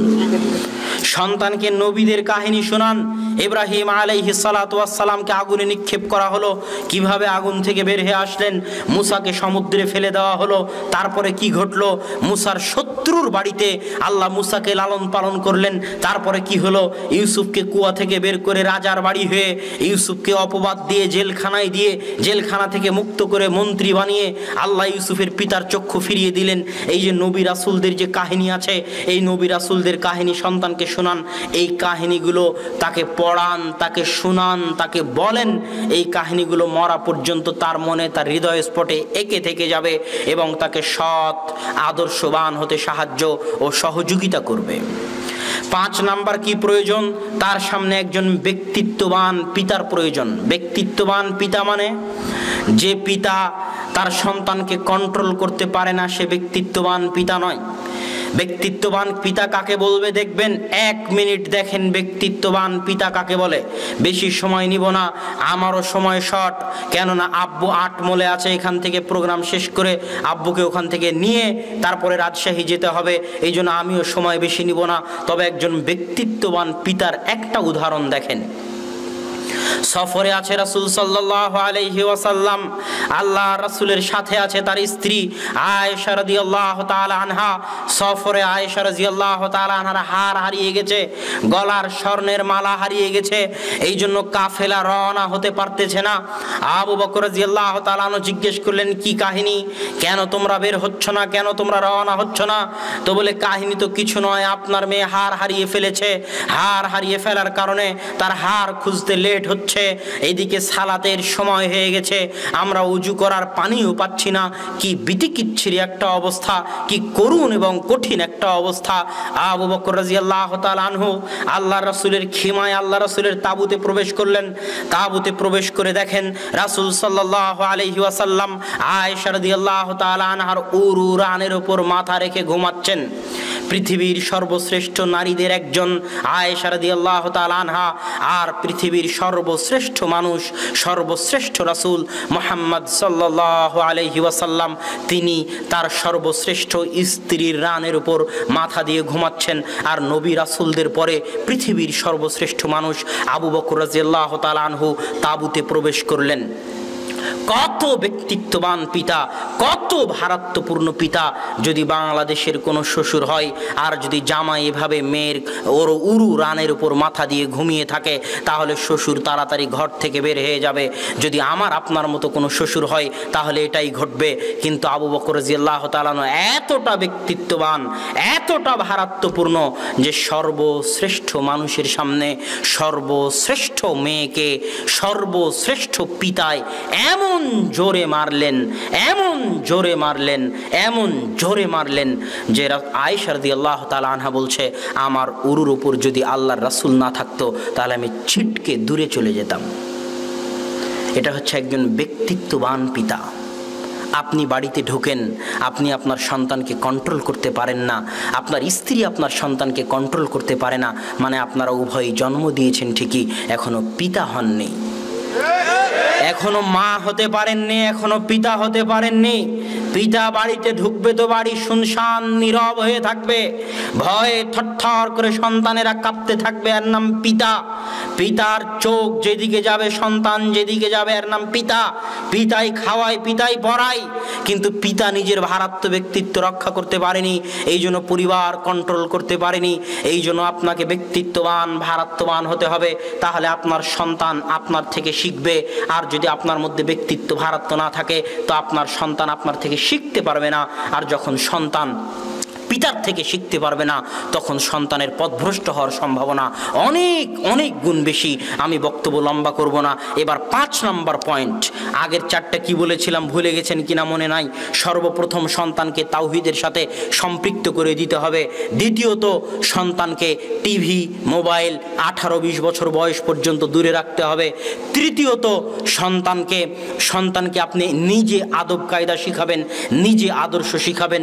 চতুর্থত সন্তানকে নবীদের কাহিনী শোনাবেন, বিভিন্ন কার্টুন আজে বাজে ফালতু জিনিস থেকে দূরে রাখবেন।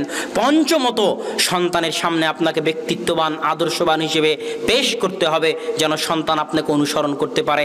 ষষ্ঠত, সন্তান যদি এই গাবতলির বাজারের রাস্তা চিনতে পারে, সন্তান যদি সিনেমার টিকিট কোথায় পাওয়া যায় সেই রাস্তা চিনতে পারে, সন্তান যদি বিপিএলের জুয়া কোথায় হয় সেই রাস্তা চিনতে পারে, সন্তান যদি মিষ্টির দোকান কোথায় সেই রাস্তা চিনতে পারে, কোন বাড়িতে টিভি আছে সেই বাড়িতে কিভাবে যাওয়া যায়, কয়টার দিকে টিভিতে অনুষ্ঠান আছে সেটা মনে রাখতে পারে, তাহলে সন্তানকে অবশ্যই মসজিদের রাস্তাও চিনাতে হবে। মসজিদের সাথে সম্পর্ক ছাড়া আদর্শ সমাজ, আদর্শ পরিবার, আদর্শ সন্তান গড়ে উঠতে পারে না। 1 মিনিট আপনাকে আমি দেখাই। আল্লাহ সুবহানাহু তাআলা তার নবী ইব্রাহিমকে বলতেছে, ইব্রাহিম মানে কে জানেন? আবুল আম্বিয়া, সকল নবীর পিতা। ইব্রাহিম আলাইহিস সালাতু ওয়াস সালামের পরে কিয়ামত পর্যন্ত, মুহাম্মদ সাল্লাল্লাহু আলাইহি ওয়াসাল্লাম পর্যন্ত যত নবী এসেছে সকল নবীর পিতা হচ্ছে ইব্রাহিম আলাইহিস সালাতু ওয়াস সালাম। তো ইব্রাহিম আলাইহিস সালাতু ওয়াস সালামকে লক্ষ্য করে আল্লাহ সুবহানাহু তাআলা বলতেছে, ওয়া তাহহির বাইতিয়া লিত-তাইফিন। ইব্রাহিম তাকান এইদিকে, বক্তব্য শেষের দিকে চলে এসেছি, মনোযোগ বক্তব্যের প্রতি রাখেন। ইব্রাহিমের মতো এত মহান নবীকে, যিনি সকল নবীর পিতা, ইব্রাহিমের পরে আর কোন নবী আসেনি যে নবীর পিতা ইব্রাহিম নন। ইব্রাহিমের পরে আর কোন নবী আসেনি যে নবীর পিতা ইব্রাহিম নন। সেই ইব্রাহিম আবুল আম্বিয়া, নবীদের পিতাকে লক্ষ্য করে আল্লাহ বলতেছে, ইব্রাহিম তোমরা বাপ বেটা মিলে মানে কে কে? ইব্রাহিম আর ইসমাইল, তোমরা বাপ বেটা মিলে তাহহির বাইতিয়া, কাবা ঘর ঝাড়ু দাও। ইব্রাহিম তোমরা বাপ বেটা মিলে কাবা ঘর মুছো। ইব্রাহিম তোমরা বাপ বেটা মিলে কাবা ঘর পরিষ্কার করো। ইব্রাহিম তোমরা কাবা ঘরের খাদেম। আজকের সমাজে আপনার মসজিদের খাদেম মনে করছেন সবচেয়ে নিম্নমানের, সবচেয়ে কম দামের চাকরির, যে গ্রামের চেয়ারম্যান মেম্বার ওই খাদেমকে গিয়ে ধমক দিবে, খাদেমের সাথে খারাপ ব্যবহার করবে। আল্লাহ ইব্রাহিমকে বলতেছে, ইব্রাহিম তোমরা বাপ বেটা মিলে কাবা ঘর মুছো। ইব্রাহিম, মানুষ যে নাকের পোটা ফেলে যাবে, সিগান ফেলে যাবে, ওই সিগান ইব্রাহিম তুমি পরিষ্কার করো। মানুষ যে ময়লা নিক্ষেপ করে যাবে কাবা ঘরে, ওই ময়লা তুমি পরিষ্কার করো। ইব্রাহিম আর ইসমাইল, আল্লাহ কোরআনে বলেছে ইব্রাহিম আর ইসমাইল হচ্ছে মসজিদের খাদেম। মসজিদের কি খাদেম। মারিয়াম আলাইহিস সালাতু ওয়াস সালামকে চিনেন? ঈসা আলাইহিস সালাতু ওয়াস সালামের মা, পৃথিবীর সর্বশ্রেষ্ঠ নারীদের একজন মারিয়াম আলাইহিস সালাতু ওয়াস সালাম। তার কাজ কি ছিল? বাইতুল মাকদেস ঝাড়ু দেওয়া, বাইতুল আকসা পরিষ্কার করা, বাইতুল আকসা মুছা। মানুষ নাকের যে ময়লাগুলো ফেলে যায়, শরীরের যে ময়লাগুলো ফেলে যায়, মানুষের পা থেকে যে ময়লা ঝরে পড়ে, সেই ময়লা মুছা, সেই ময়লা ঝাড়ু দেওয়া মারিয়ামের কাজ। যিনি পৃথিবীতে সর্বশ্রেষ্ঠ নারীদের একজন, যিনি ঈসা আলাইহিস সালাতু ওয়াস সালামের মা। তো মসজিদ পরিষ্কার করা নবীদের কাজ, মসজিদ সাফ করা নবীদের কাজ। আপনার সন্তানকে যদি সৎ বানাতে চান তাহলে বাপ বেটা মিলে মসজিদে যাবেন আর মসজিদ ঝাড়ু দিবেন, মসজিদ পরিষ্কার করবেন। আজকে মসজিদে লাইট লাগবে, মসজিদের লাইটের ব্যবস্থা করবেন। ওই চাদরটা, যে মাদুরটা পাড়া আছে ওটা ময়লা হয়ে গেছে, এটা ধুতে হবে। বাপ বেটা মিলে মাদুর মসজিদ থেকে নিয়ে এসে বাড়িতে নিজে হাতে মাদুর ধুবেন। মসজিদের সাথে সম্পর্ক রাখলে সন্তান আদর্শবান হবে, আর মসজিদের সাথে সম্পর্ক না থাকলে পরিবারও আদর্শবান হবে না, সন্তানও আদর্শবান হবে না। শুধু তাই নয়, মসজিদের সাথে সম্পর্ক না থাকলে আপনি মুসলমানও থাকতে পারবেন না। কিভাবে? আওয়ামী লীগ একটা সংগঠন, বিএনপি একটা সংগঠন না? সংগঠন নয়, সংগঠন না? এই সংগঠনের নেতা আছে, কেন্দ্র আছে, শাখা আছে, মাসিক চাঁদা আছে না নাই? ইসলামও একটা সংগঠন। ইসলাম নামক এই সংগঠনের কেন্দ্র হচ্ছে মক্কা মদিনা। ইসলাম নামক এই সংগঠনের নেতা হচ্ছে মুহাম্মদ সাল্লাল্লাহু আলাইহি সাল্লাম। এই সংগঠনের সদস্য থাকতে হলে আপনাকে বছরে একবার চাঁদা দিতে হবে। কি সেটা? যাকাত। যদি যাকাত না দেন আপনি সংগঠনের সদস্য থাকতে পারবেন না। আপনি নিসাব পরিমাণ সম্পদের মালিক আর আল্লাহর সংগঠনে চাঁদা দিবেন না, আর বলবেন আমি ইসলাম করি। আওয়ামী লীগে যদি চাঁদা না দেন তো আপনি আওয়ামী লীগের সদস্য থাকবেন? থাকবেন না। তো ইসলামের সদস্য থাকতে হলে আপনাকে বছরে একবার চাঁদা দিতে হবে। আওয়ামী লীগের বার্ষিক সম্মেলন হয়, বিএনপির বার্ষিক সম্মেলন হয়, ইসলামেরও বার্ষিক সম্মেলন আছে, হজ। আল্লাহ বলছে যদি তোমার সাধ্য থাকে তো জীবনে একবার হলো ইসলাম নামক এই সংগঠনের কর্মী থাকতে চাইলে, সদস্য থাকতে চাইলে, সামর্থ্য থাকলে জীবনে একবার হলো এই বার্ষিক সম্মেলনে হাজিরা দিতে হবে। আওয়ামী লীগ বিএনপির প্রশিক্ষণ কর্মশালা হয়, ইসলামেরও প্রশিক্ষণ আছে। 1 মাস সংযম, ধৈর্য, অন্যায় অনাচার গুনাহ খাদ্য, মনের চাহিদা, লালসা, লোভ সব কিছু থেকে সংযমের প্রশিক্ষণ, সেটা হচ্ছে রমাজান। যদি ইসলাম নামক সংগঠনের সদস্য থাকতে চান, এই প্রশিক্ষণে আপনাকে অংশগ্রহণ করতেই হবে, না হলে আপনি সংগঠন থেকে বের হয়ে যাবেন, থাকার উপায় নাই। ঠিক এই সংগঠনের যদি সদস্য থাকতে চান, তো এই সংগঠনের শাখা যেগুলো আছে, এই শাখাগুলোর সাথে সম্পর্ক থাকতে হবে। এই সংগঠনের শাখা কি? সারা পৃথিবীতে ছড়িয়ে থাকা মসজিদগুলো। এই সারা পৃথিবীতে ছড়িয়ে থাকা মসজিদগুলোতে দিনে কমসে কম 5 বার আপনাকে হাজিরা দিতে হবে। যদি 5 বার আপনি হাজিরা না দিতে পারেন, তাহলে ইসলাম নামক সংগঠন থেকে আপনি খারিজ, বহিষ্কার। খলিফা চাইলে আপনাকে হত্যা করতে পারে। কথা মনে হয় বুঝাতে পারলাম না, কথা কি আমার স্পষ্ট বুঝতে পারছেন? তো ইসলাম নামক এই সংগঠনের সাথে সম্পর্ক রাখতে হলে আপনার সম্পর্ক মসজিদের সাথে থাকতে হবে, থাকতে বাধ্য। আরে মসজিদই ইসলামের সবকিছু। আজকে না হয় আমেরিকা থেকে গণতন্ত্র এসেছে, ইংল্যান্ড, লন্ডন থেকে গণতন্ত্র এসেছে, তাই চেয়ারম্যান মেম্বার চোর চামার মুচি চোট্টার ভোটে চেয়ারম্যান মেম্বার হয়ে গেছে, তাই তারা বিচার সালিশ করতেছে। না হলে এগুলো একটাও ইসলামে চলবে না। ইসলামে মসজিদ হচ্ছে সবকিছু। মসজিদেই বিচার হবে, মসজিদেই সালিশ হবে, মসজিদেই বিয়ে হবে, মসজিদই কোর্ট, মসজিদই কাচারি, মসজিদের ইমামই সবকিছু। ইমাম হবে যোগ্য, নেতৃত্বে সম্পন্ন, শিক্ষিত মানুষ, যার প্রভাব থাকবে সমাজে, যার দাপট থাকবে সমাজে। কমিটি কিসের ইমামের উপর দাপট চালাবে? ইমাম সমাজের উপর দাপট চালাবে। বিচার, সালিশ, বিবাহ, শাদী, এভরিথিং মসজিদ থেকে হবে, কেননা এটা ইসলামের শাখা কেন্দ্র। বুঝেননি? তো সম্মানিত উপস্থিতি, এই জন্য সৎ সন্তান গড়ে তুলতে হলে মসজিদের সাথে সন্তানের সম্পর্ক থাকতে হবে। এবার বক্তব্যের শেষ অংশে চলে আসি। বক্তব্যের শেষ অংশ হচ্ছে, এবার সন্তান এই 5, 7, 10 বছরের মধ্যে আমি যেগুলো বললাম, এগুলো সব যদি ঠিক করতে পারেন, তাহলে 10 বছর পর সন্তান যদি আপনার বাড়ি থেকে বাইরেও চলে যায়, তবুও সে পথভ্রষ্ট হবে না। সে আদর্শের উপর থাকবে, সৎ আদর্শের উপর থাকবে, সৎ সন্তান হিসেবে গড়ে উঠবে, পৃথিবীর যে প্রান্তেই যাক না কেন। এবার সন্তান যখন বয়স্ক হয়ে যাবে, তখন সন্তানকে বিবাহ দিতে হবে। বিবাহ টাকার ভয়ে দিচ্ছেন না, চাকরির ভয়ে দিচ্ছেন না, সার্টিফিকেটের ভয়ে দিচ্ছেন না, এগুলো উচিত নয়। বরং সন্তানকে বিবাহ না দেওয়ার কারণে সন্তান যা গুনাহ করবে, তার একটা ভার, তার একটা অংশ আপনাকে বহন করতে হবে। তাই সন্তানের বিবাহের জিম্মেদারি পালন করুন, বিবাহ দিন। বিবাহ দেওয়া হয়ে গেল, এখনো আদর্শ পরিবারের বৈশিষ্ট্য শেষ হয়নি। বিবাহ দেওয়ার পর আদর্শ পরিবারের বৈশিষ্ট্য কি হতে পারে? সন্তানের বিবাহ হওয়ার পর 2-3টে সন্তান একসাথে থাকে। ভাবির সাথে পর্দা করা লাগবে না? লাগবে না? কেন লাগবে? আল্লাহ সুবহানাহু ওয়া তাআলা যাদেরকে মাহরাম করে দিয়েছেন, তারা কারা? যাদের সাথে বিয়ে হারাম। বাপের সাথে মেয়ের বিয়ে হারাম, এই জন্য বাপ মেয়ের মাহরাম। মায়ের সাথে ছেলের বিয়ে হারাম, এই জন্য ছেলে মায়ের মাহরাম। কিন্তু আপনার ভাই যাকে বিয়ে করেছে, আপনার ভাই আজ যদি তাকে তালাক দেয়, ইদ্যত পালনের পর আপনি তাকে বিয়ে করতে পারবেন। বুঝতে পারেননি মনে হয়। আপনার চাচা যাকে বিয়ে করেছে, আপনার চাচা যদি তালাক দেয়, আপনি ইদ্যত পালনের পর আপন চাচিকে বিয়ে করতে পারবেন। আপনার মামা যাকে বিয়ে করেছে, আপনার মামা যদি আপনার মামিকে তালাক দেয়, ইদ্যত পালনের পর আপনি বিয়ে করতে পারবেন। এই জন্য যাদের সাথে বৈবাহিক সম্পর্ক জায়েজ, তাদের থেকে পর্দা রক্ষা করতে হবে। পর্দার মধ্যে আত্মমর্যাদা আছে, পর্দার মধ্যে আত্মসম্মান আছে। আর যার মধ্যে পর্দা নাই, তার মধ্যে দিয়াতা আছে। দিয়াতা মানে বুঝেন? শুকুর হচ্ছে দায়ুস। শুকুরের মধ্যে দিয়াসা আছে, শুকুর হচ্ছে দায়ুস। শুকুর কি করে? শুকুর আরেক শুকুরের পিছন থেকে, পার্শ্ব দেশ থেকে, পশ্চাৎ দেশ থেকে চেটে গু খায়। এটা শুকুরের স্বভাব।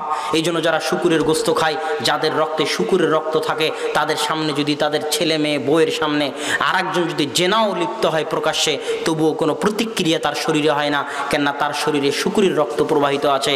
সে এখন দায়ুস হয়ে গেছে, তার মধ্যে আত্মমর্যাদা নাই, আত্মসম্মান নাই। আর যে মোহরানা দিয়ে বিয়ে করেছে, যার রক্তে শুকুরের রক্ত নাই, যার রক্ত পুজ হয়ে যায়নি, যে এখনো মনে করে সে মুসলমান, আর মোহরানা দিয়ে বিয়ে করেছে, নিজের বউকে নিজে খাওয়ায়, নিজের মেয়েকে নিজে খাওয়ায়, তার বউ তার মেয়ে যদি পর্দা না করে, আর এটা যদি তাকে একটুকু সহ্য না হয়, একটুকু কষ্ট না হয়, তাহলে সে এখনো আদর্শবান, আত্মমর্যাদা সম্পূর্ণ পুরুষ হতে পারেনি।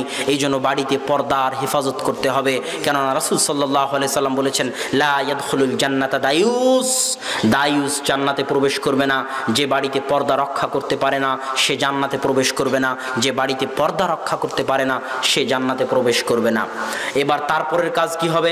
বিবাহ শাদী দিয়ে দিয়েছেন, বিবাহ শাদীর পর বাড়িতে 2 ভাই মিলে থাকে। এখন পরিবার কোনটা? পরিবার আপনার পরিবার আপনার ভাইয়ের পরিবার নয়। ভাইয়ের পরিবার আলাদা, আর এক ভাইয়ের পরিবার আলাদা। আপনি, আপনার স্ত্রী, আপনার ছেলে মেয়ে এবং আপনার বাপ মা এক পরিবার, দুই ভাই মিলে কোনোদিন এক পরিবার নয়। এই জন্য দুই ভাই একসাথে থাকার যে চিন্তা, এই চিন্তা ইসলাম সমর্থন করে না। বিবাহের পর সবাই আলাদা আলাদা, এটাই ইসলাম সমর্থন করে। সবার পরিবার আলাদা, এটাই ইসলাম সমর্থন করে। এবার যখন বাপ মা বৃদ্ধ হয়ে গেল, তখন বাপ মায়ের খেদমতের দায়িত্ব পালন করতে হবে ওই সন্তানকে। এটাও আদর্শ পরিবারের বৈশিষ্ট্য, এটি ইসলামী পরিবারের বৈশিষ্ট্য। কেননা পিতামাতাই আপনার জান্নাত, পিতামাতাই আপনার জাহান্নাম। পিতামাতা যদি দোয়া করে দিয়ে যায়, সন্তুষ্ট থেকে যায়, আপনি তো বাঁচবেন, আপনার 14 পুরুষ বাঁচবে পরবর্তী, আপনার পরবর্তী 14 পুরুষ পিতামাতার দোয়ায় বাঁচবে। দলিল ছাড়া তো আমরা কথা বলি না, দলিল তো দিতে হবে। তো খিজির আলাইহিস সালাতু ওয়াস সালাম আর মুসা আলাইহিস সালামের কাহিনী। মুসা আলাইহিস সালাম বলছে আমি সবচেয়ে জ্ঞানী। আল্লাহ বলছে না, দুনিয়াতে আমার আরেকজন জ্ঞানী মানুষ আছে, তার নাম খিজির, তার কাছে যাও, জ্ঞান শিখো। মুসা আলাইহিস সালাম খিজিরের সাথে সফর করলেন। সফরের শেষ কাহিনী, একটা গ্রামে মুসা এবং খিজির আলাইহিস সালাতু ওয়াস সালাম মনে করেন গাবতলিতে ঢুকেছে।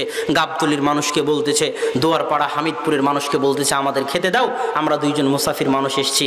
তো হামিদপুর, দোয়ারপাড়া, গাবতলির মানুষ তাদেরকে খেতে দিল না। দুইজন নবী, তারা তো আর জানে না যে তারা নবী। একজন নবী আর একজন আল্লাহর প্রিয় বান্দা, জ্ঞানী মানুষ। তো যখন খেতে দিল না, তখন মুসা আলাইহিস সালামের মন খুব খারাপ। মুসা আলাইহিস সালাম বলছেন চলেন এই গ্রামে থাকবো না। খিজির বলছে না, এই গ্রামে একটু কাজ আছে। কি কাজ? ওই দেখতে পাচ্ছেন একটা বাড়ি ধ্বংস হয়ে পড়ে আছে, ওই বাড়িটা ঠিক করতে হবে। দুইজন মিলে মিস্ত্রি, যোগালি আর ওই লেবার, দুইজনই মিস্ত্রি, লোবার, যোগালি সব কিছু হয়ে ইট মাটি ঢেল কেটে দুইজন মিলে বাড়িটাকে হেফাজত করে তৈরি করে দিলেন। মুসা আলাইহিস সালামের মন খুব খারাপ, যেই গ্রামের লোক খেতে দিল না, সেই গ্রামের মানুষের আপনি বাড়ি ঠিক করে দিলেন। তো খিজির আলাইহিস সালাতু ওয়াস সালাম উত্তরে বলতেছে আপনি জানেন না, কানা আবাওয়াহুমা সালিহা, যাদের বাড়ি ঠিক করে দিলাম তাদের বাপ মা সৎ ছিল। বুঝাতে পারিনি। ওই দুই এতিমের সন্তানের সম্পদ হেফাজতের জন্য আল্লাহ নবী পাঠালেন। দুই এতিমের সন্তানের সম্পদ হেফাজতের জন্য আল্লাহ কাকে পাঠালেন? নবী পাঠালেন। কেন? ওই দুই এতিম সন্তানের বাপ মা সৎ ছিল, তাদের দোয়া ছিল, তাদের দোয়ার এত জোর, এত শক্তি যে আল্লাহ নবী পাঠিয়ে তাদের সম্পদ হেফাজত করলেন। বাপ মাকে যদি সন্তুষ্ট রাখতে পারেন, আপনি তো বাঁচবেন, আপনার 14 পুরুষ পরবর্তী বংশধরও বাঁচবে। এই জন্য আদর্শ পরিবারের আরেকটা বৈশিষ্ট্য হচ্ছে বাপ মাকে সন্তুষ্ট রাখতে হবে, বাপ মায়ের সাথে ভালো ব্যবহার করতে হবে। এবার একটা আদর্শ পরিবারের দিন কেমন হতে পারে এটা বলে বক্তব্য শেষ করে দেব। আদর্শ পরিবারের দিন শুরু হবে ফজরের সালাত দিয়ে। ফজরের সালাতে বাপ হোক, ভাই হোক, সবাই সবাইকে ডাকবে। একজন যাবে আর একজন যাবে না, এটা হতে পারে না।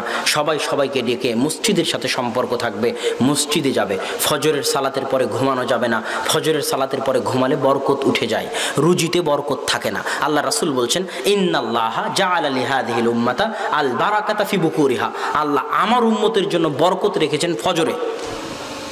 ফজরের সালাতের পর যেই ঘুমাক, আপনি রিকশাওয়ালা হন, ভ্যান চালক হন, শিক্ষক হন, ব্যবসায়ী হন, দোকানদার হন, ফজরের সালাতের পরে যদি ঘুমান আপনার রুজিতে বরকত উঠে যাবে। ইবনুল কাইয়িম রাহিমাহুল্লাহ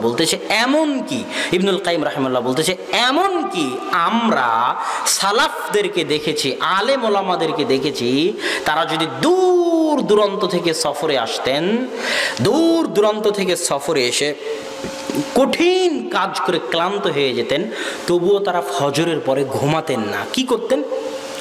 অপেক্ষা করতেন সূর্য ওঠা পর্যন্ত। সূর্য ওঠার পরে তারা ঘুমাতেন, যত কষ্টই হোক। কেন? সূর্য ওঠা পর্যন্ত আল্লাহর বরকত অবতীর্ণ হতে থাকে পৃথিবীতে। আর যদি আপনি ঘুমিয়ে যান, এই বরকত থেকে আপনি বঞ্চিত হবেন, রুজি রুটিতে বরকত কমে যাবে। এই জন্য আদর্শ পরিবারের বৈশিষ্ট্য হচ্ছে ফজরের পরে ঘুমাতে পাবেন না। ফজরের পরে কি হবে? কোরআন তেলাওয়াত হবে বাড়িতে। যে বাড়িতে কোরআন তেলাওয়াত হয় না ওই বাড়ি কবর। যে বাড়িতে কোরআন তেলাওয়াত হয় না ওই বাড়ি কবর। যে বাড়িতে কোরআন তেলাওয়াত হয় না ওই বাড়ি কবর। যে বাড়িতে কোরআন তেলাওয়াত হয় না ওই বাড়িতে কবর। কোরআন আল্লাহর কালাম, যেখানে কোরআন পড়া হবে সেখানে বরকত হবে, যেখানে কোরআন পড়া হবে সেখানে বরকত হবে। কোরআন আল্লাহর কালাম, যেখানে কোরআন পড়া হবে সেখানে বরকত হবে। আদর্শ পরিবার ওঠেই যেখানে ফজরের পরে সবাই কোরআন পড়তে পারে, পড়া জানে, ওই বাড়িতে আল্লাহর পক্ষ থেকে বরকত অবতীর্ণ হবে। সকাল শুরু হতে হবে কোরআন দিয়ে, দিন শেষ হতে হবে কোরআন দিয়ে। আপনি যদি দোকানদারও হন তো দোকান খুলে আগে কোরআন তেলাওয়াত করবেন, আপনার দোকানে বরকত হবে। দিনও শেষ করবেন আল্লাহর কালাম দিয়ে, আপনার জীবনে বরকত হবে, আপনার বাড়িতে বরকত হবে, আপনার সংসারে বরকত হবে। আদর্শ পরিবারের আরও কিছু গুরুত্বপূর্ণ বৈশিষ্ট্য, মেহমানদারির অভ্যাস থাকতে হবে, মানুষকে দেওয়ার অভ্যাস থাকতে হবে। যেটা আপনি দিবেন ওটা আপনি দিয়েন না, এটা আমার পরামর্শ। যেটা আপনি দিবেন ওটা আপনি দিয়েন না, আপনার ছোট্ট বাচ্চাকে দিয়ে দেওয়ান। একটা ফকিরকে একটা ভিক্ষা দিতে হবে, আপনি দিয়েন না। বাড়ির ছোট্ট ছেলেকে ডাকেন, আব্দুল্লাহ ফকিরকে ভিক্ষাটা দাও তো বাবা, যাতে সে দেওয়া শিখে। কথা বুঝেননি? যাতে সে দেওয়া শিখে। কোনো সময় কাউকে ফিরিয়ে দিবেন না, সে মুখাপেক্ষী হোক আর না হোক, সে চোর হোক, ধোঁকাবাজ হোক, তাতে যায় আসে না। দলিল বুখারীর হাদিস। বুখারীর হাদিসে আল্লাহ 3 জন বনি ইসরাইলের লোককে পরীক্ষা করার জন্য ফেরেশতা পাঠিয়েছিলেন। হাদিস জানেন তো, সবার জানা আছে না? তো ওই ফেরেশতা কি আসলেই ফকির ছিল? মিথ্যা, ফকির ছিল না তো। ওই ফেরেশতা কি আসলেই গরিব ছিল? ছিল না তো। ওই ফেরেশতা অভিনয় করে এসে বলতেছে আমি গরিব, আমি মুসাফির, আমার টাকা হারিয়ে গেছে, আমাকে কিছু দেন। কথা বুঝতে পারেননি? তো তখন দেওয়াটা পরীক্ষা না পরীক্ষা নয়? পরীক্ষা। তা আপনি কেন এটা ভাবতে যান যে ফকির সামনে এসেছে সে মিথ্যুক না ধোঁকাবাজ? এটা পরীক্ষা। সে ফকির তার পরীক্ষা আল্লাহর কাছে দিবে মৃত্যুক হলে, আপনি আপনার পরীক্ষা দিয়ে পাশ করেন। মিথ্যুক হোক, ধোঁকাবাজ হোক, সামনে এসেছে দিয়ে দিবেন, কোনো সময় মানুষকে না করবেন না।